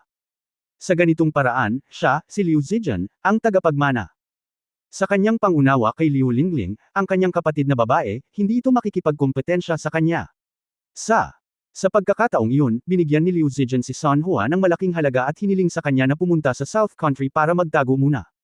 Kapag matagumpay na kinuha ni Liu Zijian ang Liu Jia Group, babalik si Sun Hua at ibibigay sa kanya ang posisyon ng Deputy General Manager. Napakaganda ng plano, ngunit ang tao ay nagmumungkahi, ang Diyos ang nagtatakda. Sa hindi inaasahang pagkakataon, isang cultivator na nagngangalang Yang Yiyu ang lalabas sa kalagitnaan at makitang abnormal ang pagkamatay ni Liu Shunhai. Sa tulong ng katalinuhan ni Yang Yiyu mula sa Shenlongtan, natagpuan ni Hunan si Sun Hua sa timog bansa sa loob ng 3 araw at banihag siya. Bumagsak si Sun Hua matapos mahuli at ipagtapat ang lahat sa meeting room ng pamilya Liu. Sa oras na ito, si Liu Zijian ay ganap na nasaran ng loob. Tinanong ni Liu Lingling si Liu Zijian na lumuluha at nanginginig ang lahat, bakit, kapatid, itinuring kita bilang sarili kong kapatid mula pa noong bata ako, at hindi kailanman tinatrato kita bilang isang tagalabas. Bakit mo ginawa ito? Kahit na gumawa ng testamento ang aking ama na hayaan akong pangasiwaan ang ari-arian ng pamilya Liu, ibibigay ko ito sa iyo hanggat hinihiling mo. Bakit? Si Liu Lingling ay sobrang emosyonal. Namatay ang kanyang ama, at mayroon lamang siyang kapatid na lalaki sa kanyang mga kamag-anak. Kahit na siya ay isang ampon na kapatid, hindi niya itinuring si Liu Zijian bilang isang tagalabas. Ngayon, sa isang kisap mata, ang kanyang kapatid na lalaki ay naging mamamatay tao sa kanyang ama. Pakiramdam niya ay naging kulay abo ang buong mundo ng ilang sandali. Biglang tumawa at tumawa si Liu Zijian, bakit? Hindi mo ba narinig ang lahat? Ang iyong ama ay hindi kailanman. Hindi niya ako tinuring na anak niya. Sa paglipas ng mga taon, nagsusumikap akong maging isang mahusay na anak sa kanyang paningin, ngunit paano naman si Liu Shunhai? Ikaw lang, ang kanyang biolohikal na anak na babae, sa kanyang paningin, at pinapante niya ako upang mag-aral sa ibang bansa, hindi ba ito upang matulungan kang pamahalaan ang negosyo ng pamilya Liu sa hinaharap? Sa puso niya, lagi akong ampon. Walang relasyon sa dugo. Kahit anong pilit ko, walang silbi. Sa huli, hindi pa ba ako gagawa ng damit pangkasal para sa iyo, Liu Lingling? Ayokong mamuhay sa ganitong uri ng buhay kung saan isa kaming pamilya sa ibabaw, ngunit palihim na pinalaki sila kung saan-saan. Sa pamamagitan lamang ng pagpatay sa iyo, Liu Shunhai, maaari kong pangasiwaan ang negosyo ng pamilya Liu. Gusto kong maging hari, hindi iyong sakop. Mali ba ako? Hahaha. Tawa ng tawa si Liu Zijian. Sa sandaling ito, nanginginig si Liu Lingling nang marinig niya ang mga salita ni Liu Zijian.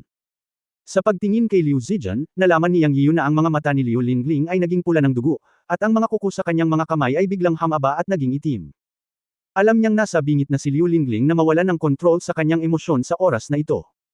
Mabilis niyang hinawakan ang kamay niya, at dumaan ang isang stream ng totoong enerhiya para medyo kumalma siya. Pagkatapos ay ikinaway niya ang kanyang kamay at hiniling sa mga inspector na kunin si Liu Zijian. Sa puntong ito, ang pagbibigay kay Liu Zijian sa mga inspector ay ang pinakamagandang resulta. Hindi niya kayang patayin lang siya. Sa kasong iyon, kinailangan itong gawin ni Liu Lingling, ngunit para kay Liu Lingling, siya ay kanyang kapatid sa loob ng higit sa 20 taon. Si Liu Zijian ay kinuha, at ang tagapagmana ng pamilya Liu ay si Liu Lingling. Natitiyak ito ng lahat ng shareholders, ngunit labis na nabigla si Liu Lingling sa pangyayari ni Liu Zijian at hindi na siya nagsalita ng kahit ano sa ibang tao sa pamilya Liu. Isa-isang umalis ang mga taong ito. Ang malaking conference room, tanging sina Liu Lingling at Yang Yiyu lamang ang naiwan. Si Liu Lingling, na walang buhay na mga mata, ay patuloy na nakatitig sa lupa. Medyo nag-aatubili si Yang Yiyu, ngunit hindi niya maitago sa kanya na sinaktan ni Liu Zijian si Liu Shanhai. Hindi makaget over si Yang Yiyu. Bilang paggalang kay Liu Shanhai at responsibilidad para kay Liu Lingling, inilantad pa rin niya si Liu Zijian. Ngunit ang ganitong bagay ay hindi may tatago. Ayos lang, nandito pa naman ako. Sabi ni Yang Yiyu, hawak ang kamay ni Liu Lingling. Sa sandaling lumabas ang mga salitang ito, ang walang buhay na mga mata ni Liu Lingling ay nagkaroon ng kislap ng liwanag, at tumangala siya kay Yang Yiyu at sinabing, kasalanan ko ba ang lahat? Ang buhay at kamatayan ay tinutukoy ng kapalaran. Hindi mo ito kasalanan. Naniniwala ako na si Uncle Liu ay magsisimulang muli sa ibang mundo. Huwag kang mag-alala. Inaliw siya ni Yang Yiyu. Hindi, kasalanan ko ang lahat. Kung hindi dahil sa pag-aalala ng aking ama, hindi ako magkakasakit at hindi ako mamamatay, lalong nasasabik si Liu Lingling, at paulit-ulit na inuulit ang mga salitang sinisisi ang sarili. Hinawakan ni Yang Yiyu ang kanyang kamay at biglang naramdaman na may mali. Pakiramdam niya ay nagsimulang magulo ang panloob na hininga nito. Ninais agad na iikot ang kanyang tunay na chi upang ayusin ang magulong totoong chi sa katawan ni Liu Lingling. Sino ang nakakaalam na sa oras na ito, bigla siyang nagpakawala ng mahabang alulong, roar. Agad na naging pula ng dugo ang kanyang mga mata, at tumambad ang dalawang mahabang pangil ng ibuka niya ang kanyang bibig. Ang kanyang mahabang itim na buhok ay pumuti sa bilis na nakikita ng mata. Nagulat si Yang Yiyu. Alam niya na ito ay isang katangian ng kanyang zombie paraan. Wala lang, pero sa selos at lungkot, bigla siyang nag-transform na delikado. Kung hindi siya mag-iingat, mababaliw siya. Lingling. Ginamit ni Yang Yiyu ang kanyang tunay na lakas para sigawan siya, ngunit ang natanggap niya ay isang matinding gasgas mula sa matutulis na mga kuko ni Liu Lingling. Puff! Kinamot ni Liu Lingling ang dibdib ni Yang Yiyu ng 5 malalalim na peklat na makikita hanggang sa buto, at umaagos ang dugo. Kaya niyang umiwas, ngunit hindi umiwas si Yang Yiyu, dahil alam niya na ang emosyon ni Liu Lingling ay nasa kaguluhan at siya ay pumasok sa isang estado ng pagkahumaling. Nang walang oras na mag-isip tungkol dito, itinaas niya ang kanyang kamay at tinamaan ang kanyang leeg ng suntok, na agad na nagpahimatay kay Liu Lingling. Anyway, hindi niya hahayaang mawalan siya ng kontrol sa kanyang emosyon at mapunta sa estado ng pagkahumaling. Nakatingin sa magandang babae sa kanyang mga bisig na ang itim na buhok ay naging puti, niyakap siya ni Yang Yiyu at bumantong hininga. Kabanata 487, Paghiwalay sa sekular na mundo at pagpasok sa espiritual na kaharian. Sarili pagkatapos mawalan ng malay si Liu Lingling, dinala siya ni Yang Yiyu pabalik sa sinaunang Kabisera Villa, na wala ng laman mula noong paglipat ng Yunmen. Nagplano siyang gumugol sa mga susunod na araw kasama si Liu Lingling, at pagkatapos ay magsisimula na ang Xiantiandao Conference, at dadalo rin siya sa Xiantiandao Conference. Ang daan patungo sa paglilinang ay walang hanggan, at ang isa ay dapat na patuloy na magsikap upang sumulong. Kinabukasan, nagising si Liu Lingling at medyo kalmado. Sinamahan lang siya ni Yang Yiyu sa paligid ng villa para magpahinga. Pagkaraan ng 3 araw, sa wakas ay bumuti ang kalagayan ni Liu Lingling. Sa loob ng 3 araw na ito, sinabi sa kanya ni Yang Yiyu ang tungkol sa paglilinang ng tunay na sarili ng paunti-unti, una upang maging pamilyar siya sa daan ng paglilinang, at pangalawa upang ilihis ang kanyang atensyon at hayaan siyang makawala sa kanyang kalungkutan sa lalong madaling panahon. Sa ika-4 na araw, handa na siyang lumabas. Gusto siyang sundan ni Yang Yian, ngunit sinabi ni Liu Lingling, pupunta ako sa kumpanya para harapin ang mga usapin ng kumpanya. Huwag mo akong samahan. Ayos lang ako. Natigilan si Yang Yian at tiningnan ang kalmado sa kanyang mukha at ang kanyang puting buhok at sinabi, hindi mo ba talaga ako kailangan pumunta? Hindi ka nakapagpahinga ng maayos nitong mga araw para sa akin. Matulog ka na. Kapag naayos ko na ang kumpanya, babalik ako sa Yunmen kasama ka. Mula ngayon, patay na si Liu Lingling sa mortal na mundo, at ako ang magiging Liu Lingling na may puting buhok sa mundo ng paglilinang. Salamat, Yian. Pagkatapos magsalita ni Liu Lingling, hinalikan niya si Yang Yian sa bibig at umalis sa villa. Hindi siya sinundan ni Yang Yian. Si Liu Lingling ay hindi bata. Bilang karagdagan, ang malaking pagbabagong ito sa pamilya ay isang paglago para sa kanya. Naniniwala siya na kakayanin ni Liu Lingling ang mga gawain ng kumpanya. Mula sa mga salita ni Liu Lingling, narinig ni Yang Yian na mayroon siyang determinasyon. Sa oras na ito, ang tinig ni Master Yun Changxi ay tumunog sa isipan ni Yang Yiu, ang babaeng ito ay puputulan ang makamundong mga gawain at magsanay ng Taoismo. Ito ay isang magandang bagay, ngunit isang masamang bagay din. Matanda, ang mga magagandang bagay ay mabubuting bagay, bakit may masamang bagay? Tanong ni Yang Yiyo habang umiikot ang mga mata. Ang magandang bagay ay naputol niya ang mga kaguluhan sa makamundong mga gawain, at ang kanyang pag-unlad sa paglilinang ay magiging mabilis. Ang masamang bagay ay ang pagputol sa makamundong mga gawain ay nangangahulugan ng pagputol ng mga pagnanasa. Para sa kanya, maaaring lalong tumigas ang kanyang puso habang nagsasanay siya sa hinaharap.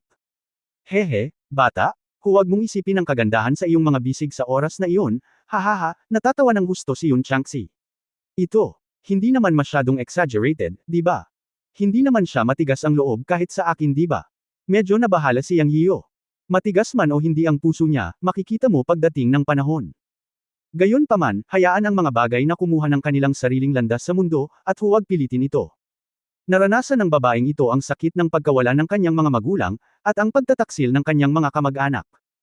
Isang pagpapala na hindi siya nabaliw at pumatay ng mga tao noong araw na iyon.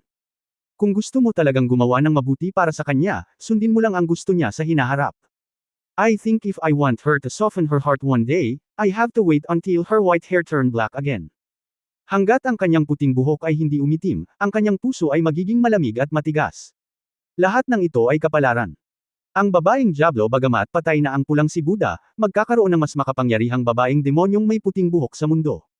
Kapag dumating ka sa iyong Yunmen sa hinaharap, tandaan na bigyan ng leksyon ang iyong mga disipulo. Huwag mong i-provoke ang babaeng ito. Isa siyang buhay na bomba na maaaring sumabog anumang oras. Maaari siyang pumatay ng mga tao kung hindi siya sumasang-ayon sa iyo. Ang ganitong uri ng bagay ay madalas na mangyayari sa kanya sa hinaharap. Ikaw bata, swertehin ka, wow haha. Nakikinig sa walang prinsipyong pagtawa ng guro at ng disipulo na natatakot sa kaguluhan sa mundo, galit na galit si Yang Yiyo kaya nangangati ang kanyang mga ngipin at nagmura, ikaw na matanda, wala ka bang maisip na paraan? Haha, napakawalang muwang mong bata. Ang puso ng tao ang pinaka hindi mahuhulaan sa mundo. Kahit na ang mga immortal ay hindi makalkula ang puso ng tao. Wala akong magawa. Okay, hindi ako magsasalita ng kalokohan sa iyo anak. Aalis na ako bilang iyong Panginoon. Huwag mo akong pakialaman kung wala kang gagawin. Nawala ang boses ni Yun Changxi. Ngunit medyo natulala si Yang Yiyo. Hindi niya inaasahan na si Liu Lingling ay naging isang taong pumutol sa mundo at pumutol ng mga pagnanasa sa bibig ng amo. Ano ang dapat kong gawin? Isang larawan ang lumitaw sa kanyang isipan. Nginitian niya si Liu Lingling, ngunit sasabihin nitong, magwala, bilang kapalit. Matapos isipin ang ganoong larawan, hindi mapigilan ni Yang Yiyan na kiligin. Anyway, ayos lang, lalabas na sana siya. Matagal na niyang hindi nakita si Lin Huan.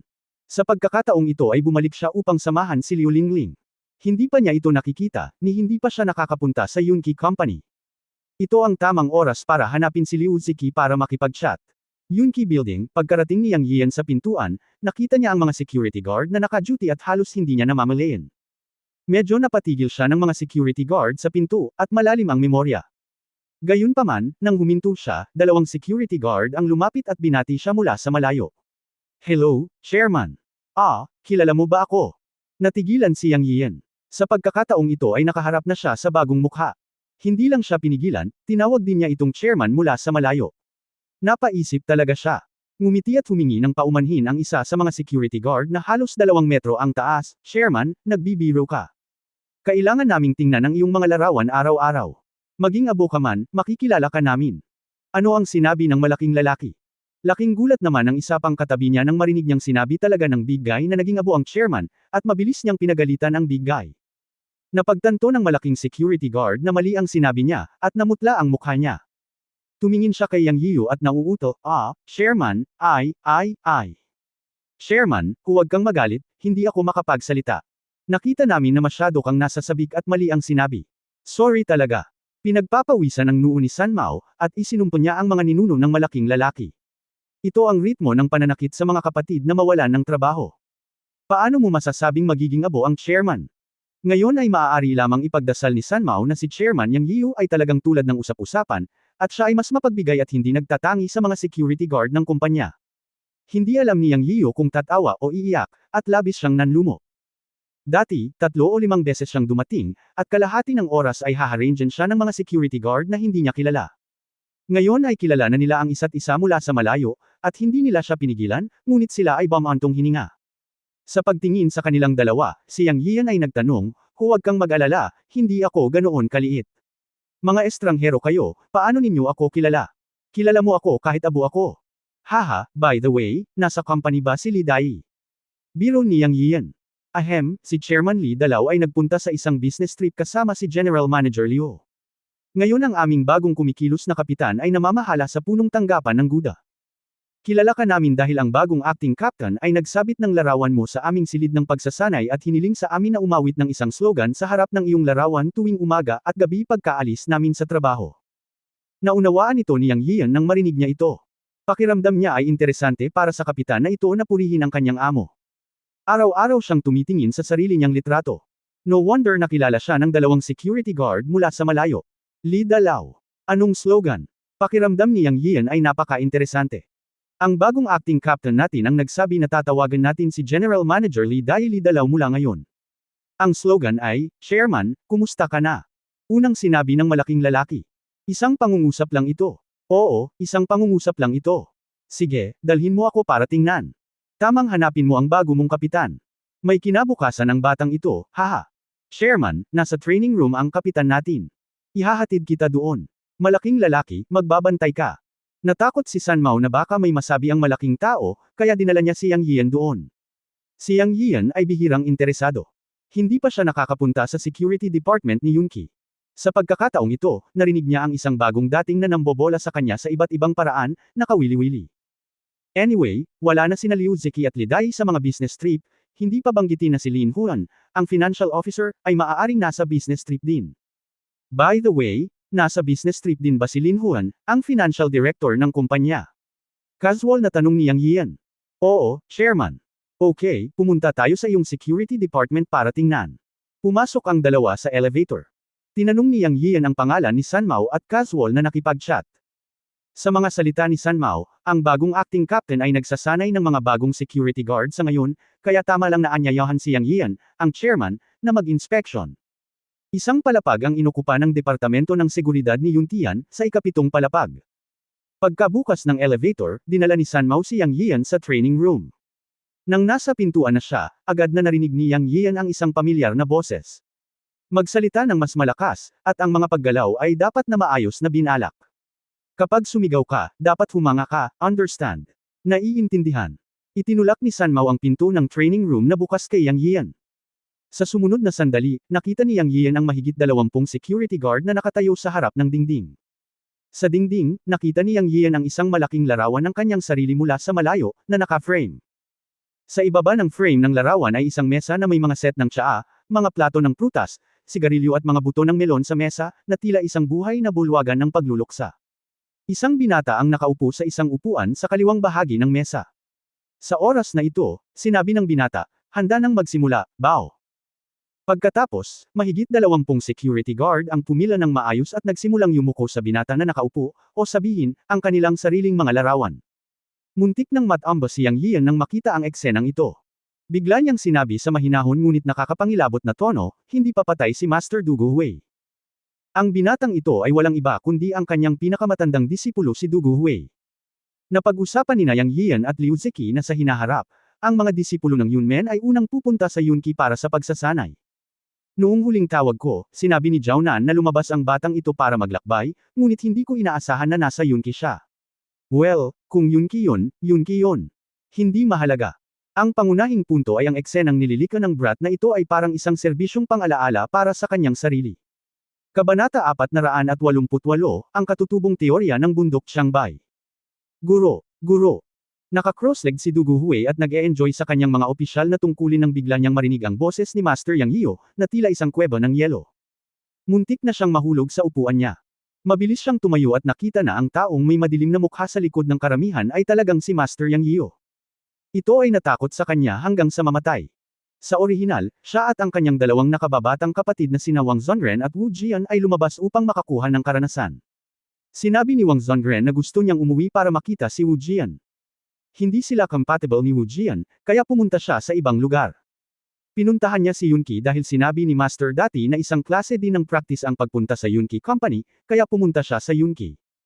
Sa pagkakakilanlan ng unang disipulo ni Yang Hio, pagkatapos na makapasok sa Yunki, inayos nina Liu Ziki at Li Dai na siya ang maging acting captain ng security team. Matapos mag-business trip si Li Dai, naramdaman ni Du Guhui na siya ang nasa kapangyarihan. Sinimulan niyang abalahin ang mga security guard araw-araw, at sinubukan ding purihin ang amo sa iba't ibang paraan. Isinabot niya ang larawan ni Yang Yiu sa training room, upang maalala ng bawat security guard si Yang Yiu, upang hindi nila mabaigo na makilala ang chairman sa hinaharap at pigilan siya sa labas ng pinto ng Yunqi Building, na magiging biro. Bueno, binibigyang puri ng batang ito ang Panginoon na si Yang Yiu ng may mabuting hangarin, ngunit hindi siya dapat nagsabit ng larawan sa dingding, na naka-frame pa rin, at pagkatapos ay inilagay ang sarili niyang mesa sa ilalim ng larawan, at naglagay ng ilang set ng fruit tea sa mesa, na talagang para sa kanyang sariling kasiyahan. Bilang resulta, sa pananaw ni Yang Yiu, ang eksenang ito ay parang isang living funeral hall. Sa sandaling ito, hindi napagtanto ni Du Guhui ang problemang ito, ngunit nang makita ang madilim na mukha ng master at malamig na boses, tumakbo ang kanyang isip, at naisip niya ito. Wala siyang nagawang pagkakamali sa panahong ito. Hindi ba dapat ganyan ang mukha ni master? At hindi niya sinumpa ang Panginoon hanggang sa mamatay. Paano ang sinabi ng matanda, Du Guhui, hindi pa ako patay?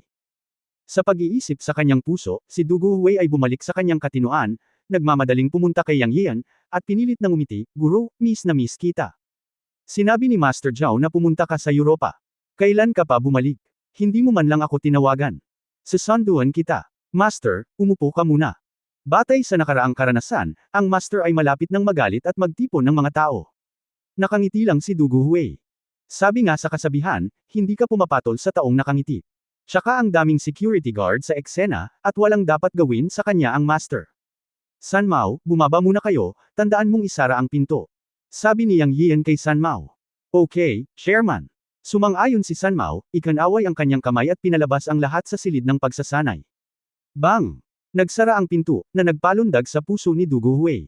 Naramdaman niyang may mali, pilit na ngumiti at sinabi kay Yang Yian, Guru, maupo ka muna, ipagtitimpla kita ng tsaa. Naglakad si Du Guhui patungo sa pinto pagkatapos sabihin iyon, handang tumakas. Bumalik ka, mahinang sabi ni Yang Yian.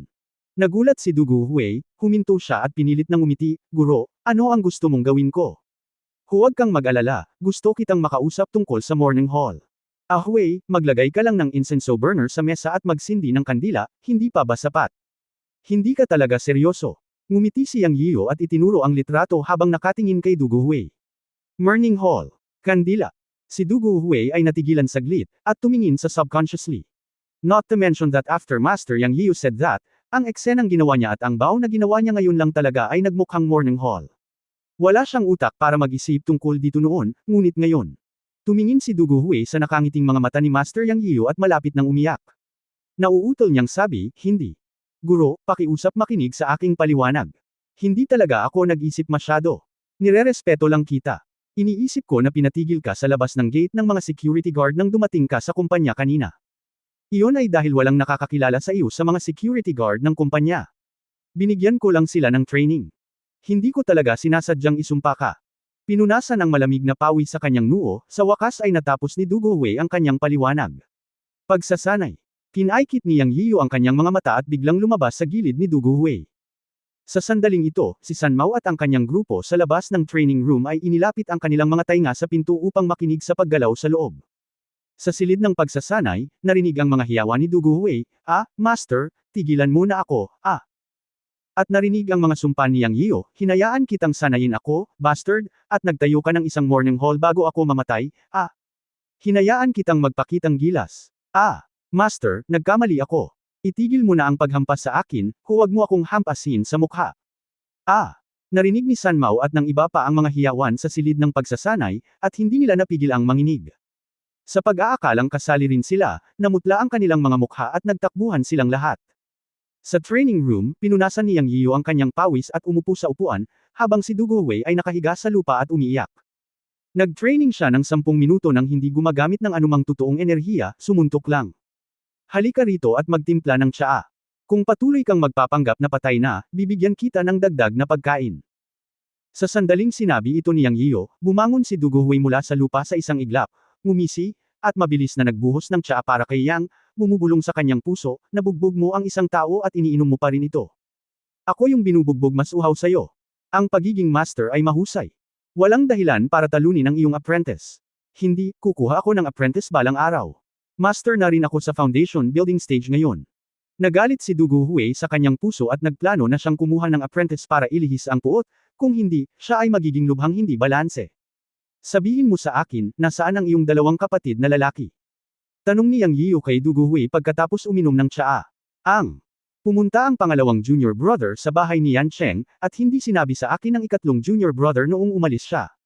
Naghiwalay kaming tatlo sa county pagkalabas namin.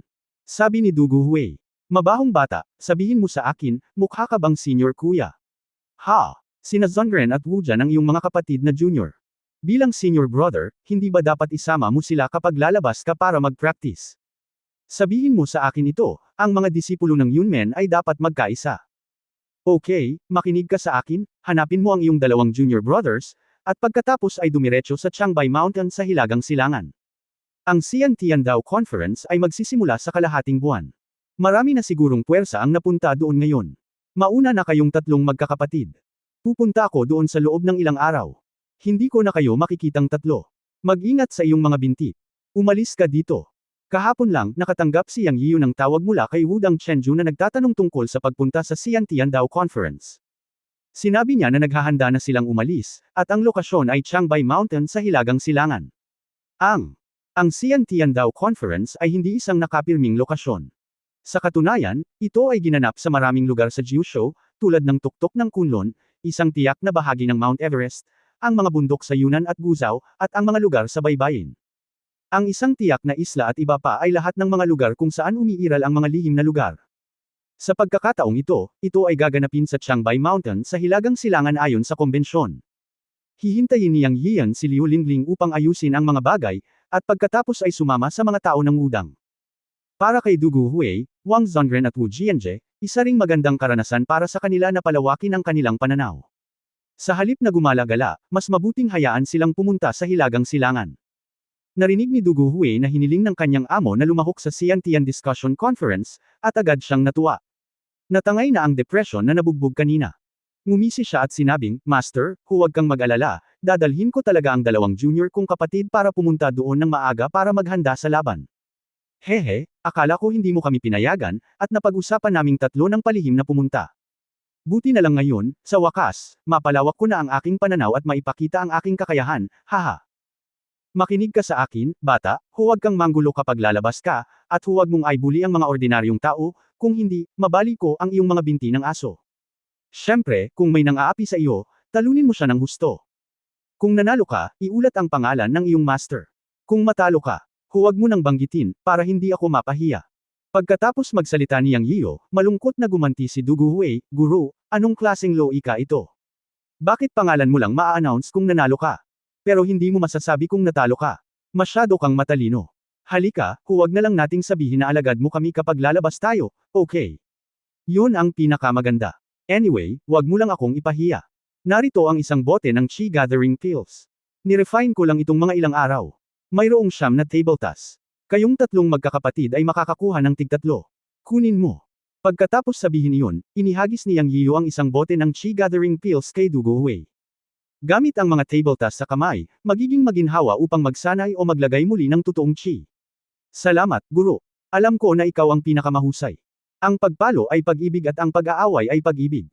Haha. You little bastard, you are talking nonsense. Umalis ka na dito at alagaan mong mabuti ang dalawa mong kapatid. Oo, Guro, huwag kang mag-alala. Aalis na ako. Umalis ka na. Pagkaalis ni Dugu Hui, naglibot din sandali si Yang Yiyu sa Yunqi, at pagkatapos ay bumalik sa villa. Anyway, nasa business trip si Liu Zeki kasama ang team, at wala siyang kakilala sa kumpanya, lahat sila ay mga bagong mukha. Kung babalik si Liu Lingling sa gabi at asikasuhin ang mga gawain ng kumpanya ng kanyang pamilya, plano niyang bumalik sa Yunmen bukas, at pagkatapos ay pumunta sa Changbei Mountain sa Northeast China sa loob ng 5 araw upang lumahok sa Xiantian Discussion Conference. Nakipag-appointment siya kay Wudang Chenju at sa iba pa. Pagbalik niya sa villa sa sinaunang kabisera, nakita niya ang kanyang kapatid na si Yang Shanshan na nakikipag-usap kay Wu Mokyo.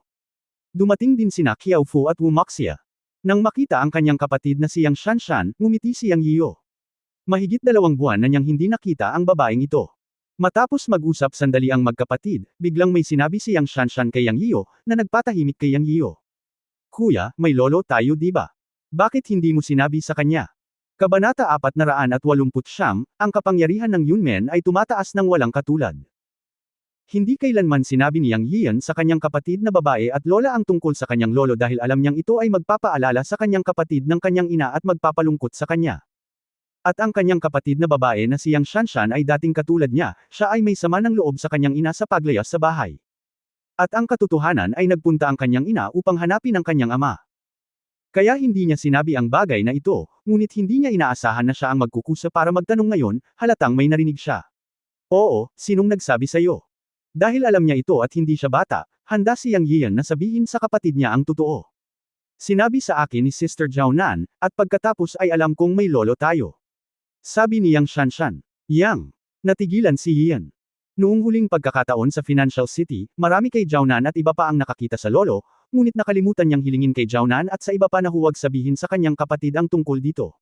Hindi niya kasalanan, siya ang nakalimot. Anyway, sooner or later, malalaman niya, kaya ngayon sasabihin na lang niya sa kapatid niya ang tungkol sa lolo't ina. Makalipas ang kalahating oras, sinabi ni Yang Yiu sa kanyang kapatid na si Yang Shanshan ang tungkol sa paglalakbay sa nanguupang magsugal ng mga bato, kung paano niya nakilala ang kanyang lolo na si Duan Mu Xingtian, at kung paano niya nalaman mula sa kanyang lolo na iniwan sila ng kanyang ina na si Duan Mu Honor upang pumunta sa Western Regions upang hanapin ang kanilang ama sa Death Desert, at sa wakas ay nawala at hindi na bumalik. Shanshan, huwag munang sabihin kay Lola ang tungkol dito. Kapag may angkop na pagkakataon, dadalhin namin si Lola sa Western Regions para magbigay-pugay sa aming mga magulang. Natakot si Yang Yiu na hindi matanggap ni Lola ang katotohanan pagkatapos malaman ito, kaya hindi niya sinabi sa kanya ang tungkol dito at ipinagpaliban ang pagpunta sa Western Regions para magbigay-pugay sa kanyang mga magulang. Alam niyang sa puso ni Lola, buhay pa ang kanyang ama at ina sa mundo. Kung alam ni Lola ang totoo, baka magkasakit siya. Mas mabuting ipagpaliban ito at sabihin kay Lola kapag may angkop na pagkakataon sa hinaharap. Nanginginig si Yang Shanshan na may luha sa kanyang mga mata at sinabing, "Brother, gusto kong pumunta sa Western Regions para tingnan. Hintayin natin ang bagay na ito, sasama tayo kay Lola, at aayusin ko na pumunta ka sa Timog upang makita si Lolo pagkatapos ng iyong bakasyon sa taglamig."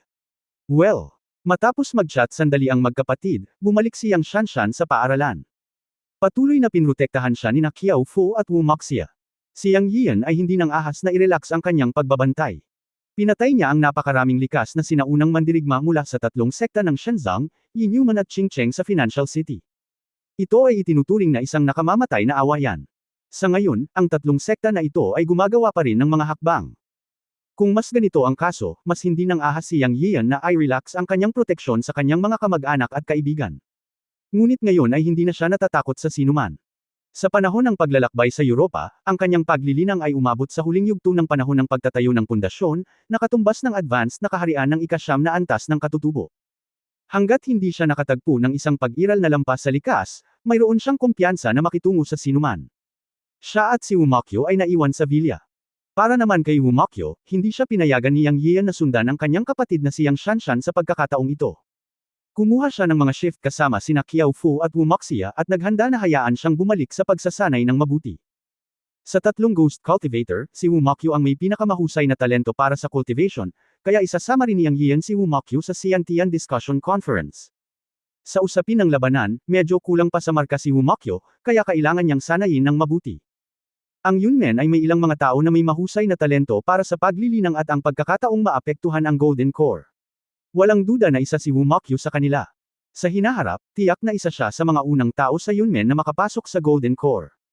Pagkatapos ng dilim, sa wakas ay bumalik si Liu Lingling. Nakita ni Yang Yian na mukhang pagod siya, nagbuhos ng tsaa at nagtanong, "Naresolba na ba ang mga gawain ng kumpanya? Kailangan mo ba ng tulong ko?" "Naresolba na. Ibinigay ko ang kalahati ng aking mga bahagi sa Hope Primary School at sa orphanage, at ang natitirang kalahati sa ibang tao sa pamilya Liu. Simula ngayon, wala na akong dapat ipag-alala."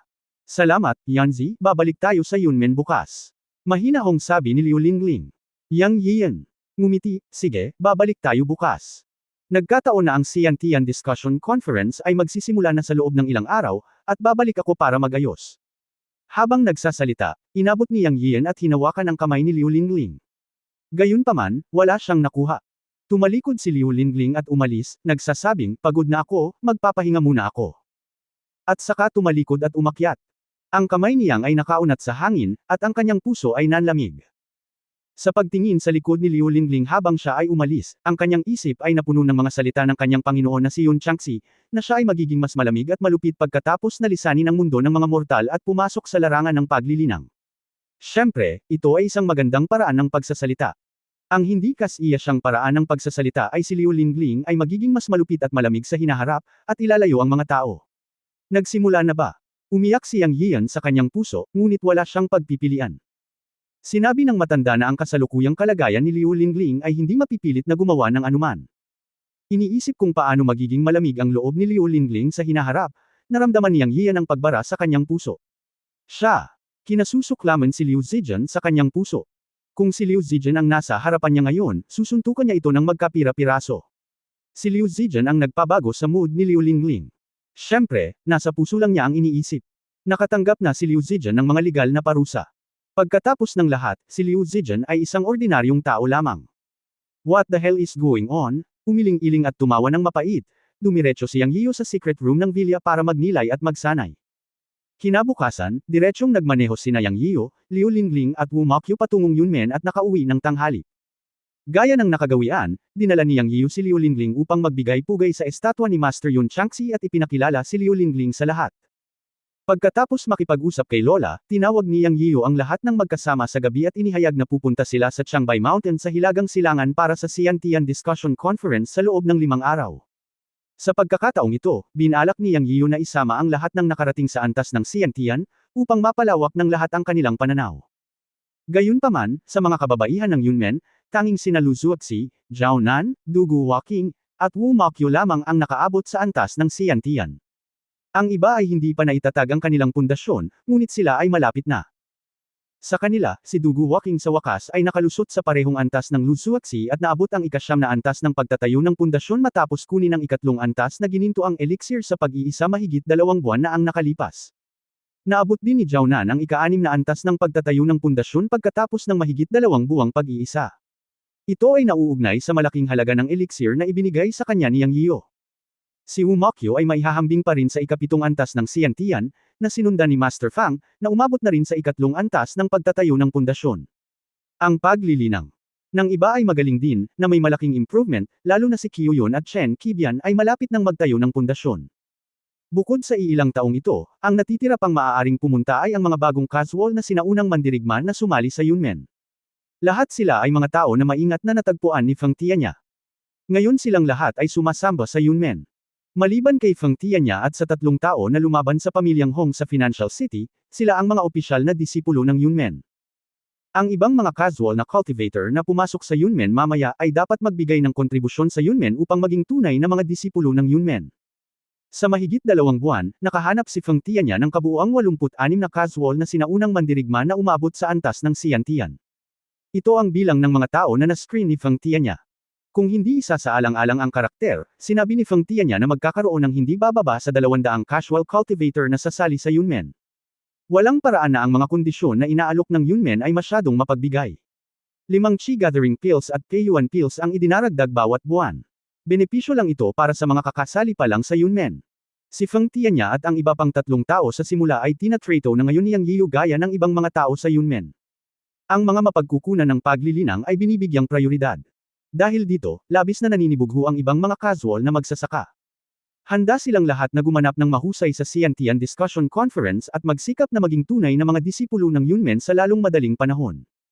Walang paraan na ang cultivation resources na ipinapakita ng Yunmen ay masyadong mapagbigay para sa mga casual na cultivator na ito. Ang mga diskarte sa paglilinang na nakuha pagkatapos makapasok sa Yunmen ay ilang beses na nagpabaliw sa mga taong ito. Iba't ibang antas ng likas na kakayahan sa pakikipaglaban, maging ang mga mahiwagang kapangyarihan, at iba pa. Lahat ay nangangailangan sa kanila na mag-ambag sa Yunmen bago sila makapagsanay. Sa pagdaragdag ng mga casual na cultivator na ito, ang pangunahing lakas at kapangyarihan ng Yunmen ay maaaring ilarawan bilang skyrocketing, hindi pa nagagawang makapangyarihan. Ngayon ay naniniwala si Yang Yiu na ang kapangyarihan ng Yunmen ay hindi hihigit sa alinmang sinaunang sekta. Tuwang-tuwa si Yang Yiu sa pagsali sa 86 na casual na magsasaka na ito. Noong araw ding iyon, inihayag niya si Feng Tianya bilang nakatatanda ng Yunmen at namamahala sa patio ng pag-aalay. Habang dumarami ang mga tao, sunod-sunod ding lumitaw ang iba't ibang alituntunin ng Yunmen. Lahat sila ay hinahawakan ni Lu Zuoxi. Dati siyang master ng isang palasyo sa Shanghai Realm. Walang kahirap-hirap para sa kanya na pamahalaan ang ilang tao sa Yunmen. Marami siyang paraan ng pamamahala ng sekta sa kanyang isip. Mula nang ipakilala ang mga alituntunin ng Yunmen, palagi siyang tinatawag ni Yang Yiyo na master saan man siya pumunta. Dahil dito, hindi siya komportable. Ikinumpas niya ang kanyang kamay at hinayaan ang iba na tawagin siya sa kanyang pangalan o Yanzi. Hindi talaga siya komportable na tawagin siyang master. Gayunpaman, matapos itong makita ni Lu Zuoxi, pinuna niya ito ng husto. Si Lu Zuoxi ang lumikha ng marami sa mga alituntunin ng sekta ng Yunmen. Natural, ayaw niyang si Yang Yiyo, ang core ng Yunmen, ang manguna sa pagsira sa kanila. Kaya hindi mukhang masaya si Lu Zuoxi nang makita niya si Yang Yiyo. Halimbawa, ngayon, ang unang sinabi ni Lu Zuoxi matapos mahanap si Yang Yiyo ay, umiwas ako. Makakahanap ka ng iba na magiging elder ng Yunmen Punishment Hall. Ako na ang bahala. Natigilan si Yang Yiyo. Nang makita ang madilim na mukha ni Lu Zuoxi, natural niyang alam na ang babaeng ito ay nagrereklamo na siya ay masyadong casual sa harap ng mga disipulong Yunmen at sinira ang prestihiyo ng mga alituntunin ng sekta na pinaghirapan niyang itayo. Sa pagharap kay Lu Zuoxi, talagang sumakit ang ulo ni Yang Yiyo. Kabanata 490 ang mundo ay nagbabago. Bagamat si Lu Zuoxi ay kanyang alipin na ang marka ng kaluluwa ay kanyang kinokontrol, hindi sila kailanman tinatrato ni Yang Yiyan bilang mga alipin. Yang alam ni Yian na sa dalawang magkapatid na babae sa pamilya Lu, si Lu Zuoxi ay may malakas na personalidad, habang si Lu Yushu ay kasing lambot ng isang tupa. Sa mga karaniwang araw, pangunahing pinag-uusapan niya ang tungkol sa kanyang nakatatandang kapatid na si Lu Zuoxi. Wala talagang magagawa si Yang Yian kay Lu Zuoxi, dahil ginawa ni Lu Zuoxi ang mga patakaran para sa ikabubuti ng Yunmen at umaasa siyang susundin niya ang mga ito. Ngayon ay mayroon na siyang walang pakialam na ugali, na sa wakas ay ikinagalit ni Lu Zuoxi. Si Yang Yian ay talagang nag-aalala na siya ay huminto. Mula sa pagkakatatag ng Yunmen hanggang ngayon, si Lu Zuoxi na talaga ang namamahala sa Yunmen. Bilang pinuno ng sekta, hindi niya kailanman nasanay ng maayos ang mga disipulo ng Yunmen. Sa bawat oras, isusulat niya ang mga pagsasanay at direktang ihahagis kay Lu Zuoxi, at sasabihin sa kanya na turuan ang mga disipulo ng Yunmen. Kahit ilang babae ay tinuturuan ni Lu Zuoxi. Si Lu Zuoxi ay gumawa ng hindi mabubura na kontribusyon sa kasalukuyang sitwasyon ng Yunmen. Alam ni Yang Yian na galit si Lu Zuoxi, kaya ngumiti siya at sinabing, "Bueno, kung mayroon kang anumang kawalang kasiyahan, sabihin mo lang sa akin, huwag kang masyadong maliit, okay? Ano sa tingin mo?" Tinitigan ni Lu Zuoxi si Yang Yiyo, at sa susunod na sandali ay gusto niyang magsindi ng pulbus, kaya sinigawan niya si Yang Yiyo, "Sabihin mo sa akin, nagsumikap ako para sa iyo, at ginugol ko ang aking puso at kaluluwa upang i-customize ang mga patakaran ng Yunmen. Bumalik ka ilang araw lang ang nakalipas at sinira mo ang prestihiyo na naipon natin sa sobrang kahirapan. Yang Yiyo, gusto mo bang gawin ang lahat? Ang mga bagay na ito ang kailangan mong alalahanin, ang pinuno ng sekta, okay? Hindi lang ikaw ang walang pakialam, pero binuhusan mo rin kami ng malamig na tubig. Ang kasalukuyang Yunmen ay hindi na isang pagawaan ng pamilya dahil sa pakikilahok ng mga independenteng magsasaka tulad ni Feng Tianya. Nabuo na ang prototype ng sekta, alam mo ba? Kung walang prestihiyo at sekta na mga panuntunan, kapag may mali, ito ay magiging isang malaking problema, alam mo ba? Noong nakaraan, sa Shanghai Realm, nakakita ako ng hindi mabilang na mga sekta na nawala sa mahabang ilog ng kasaysayan dahil sa maluwag na mga panuntunan ng sekta. Noong nakaraan, sa Shanghai Realm, isang puwersa na may mabuting pakikitungo ako sa sekta ay nagbunsod ng malaking puwersa dahil ang isa sa mga alagad nito ay hindi sumunod sa mga alituntunin ng sekta. Ang huling resulta ay, aling sekta ang may 560 katao na nawasak sa loob ng ilang araw, lahat sila ay pinatay, dahil lamang sa isang alagad ay hindi sumunod sa mga alituntunin ng sekta at humantong sa pagkawasak ng sekta. Bakit hindi iningatan ng mga disipulo ang kabinet ng pinto at hindi sinunod ang mga alituntunin ng sekta, dahil lang sa mga nakatataas na pinuno ng kanilang sekta ay wala ring konsepto ng mga alituntunin ng sekta na tulad mo, at ang mga disipulo at tagasunod ay susunod din.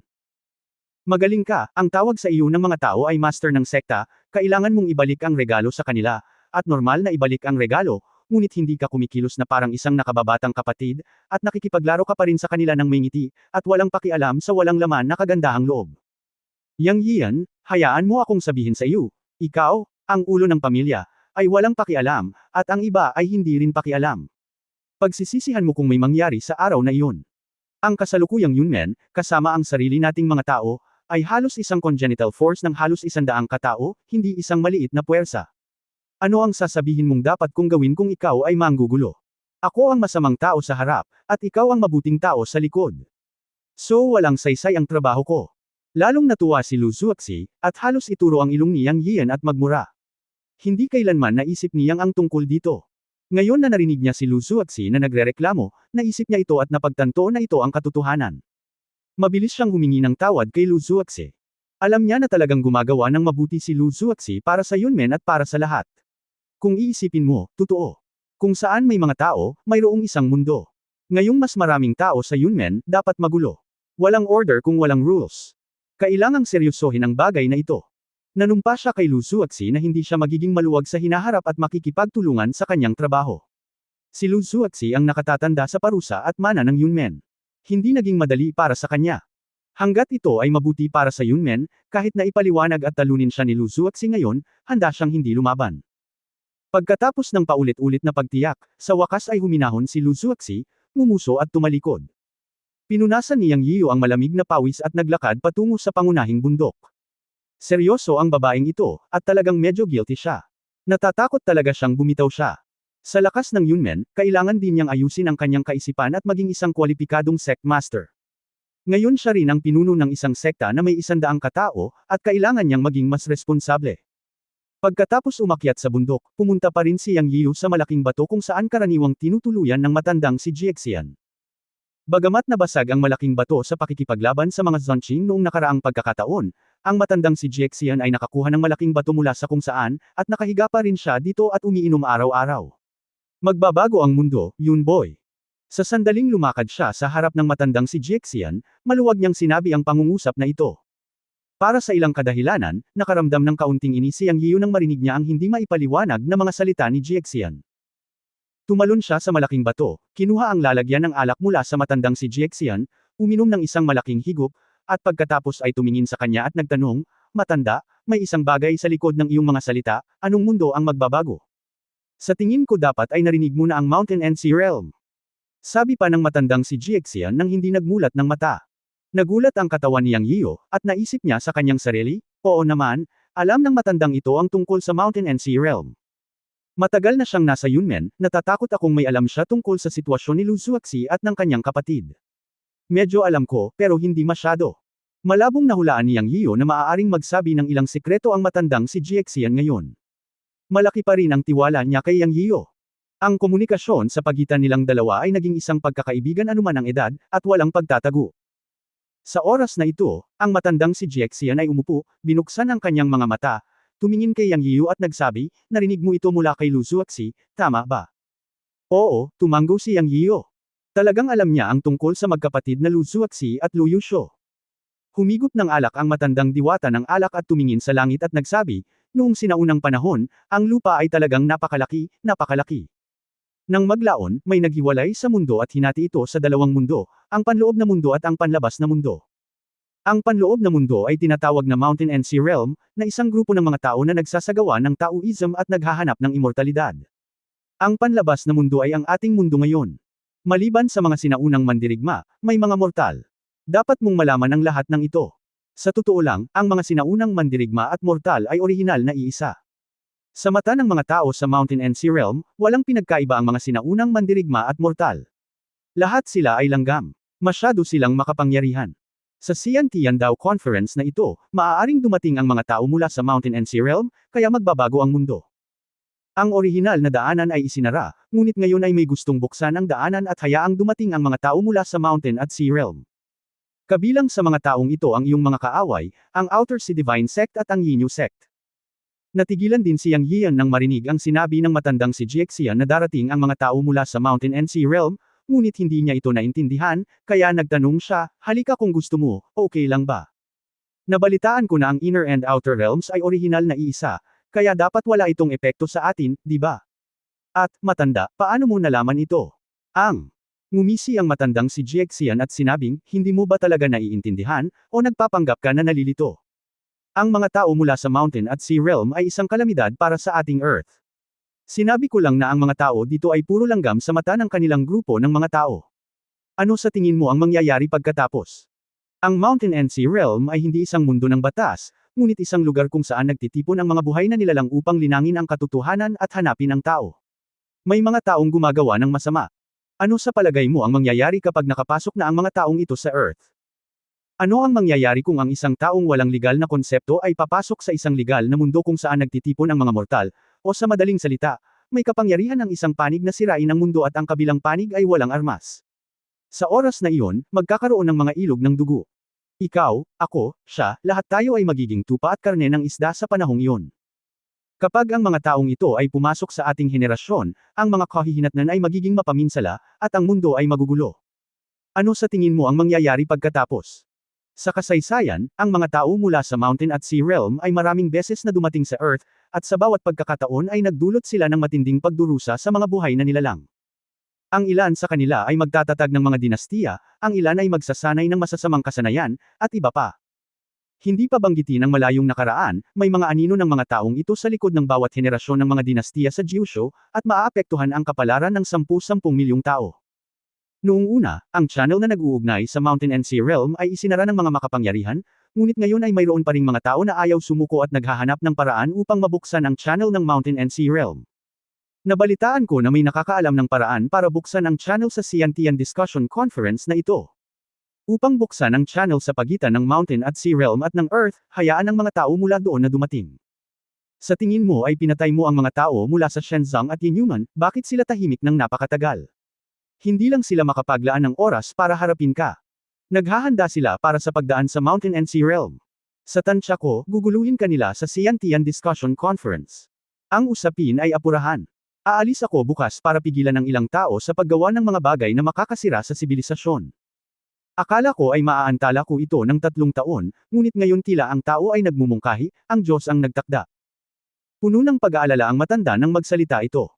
Nagulat si Yang Yiyo, ngunit hindi pa rin naiintindihan, o sa halip, hindi ito ipinaliwanag ng matanda ng malinaw. Bakit niya pinigilan ng iba na buksan ito? At iba pang tanong ang nasa isip niya. Huminga ng malalim, nagtanong si Yang Yiyo, matanda, nakapunta ka na ba sa Mountain and Sea Realm?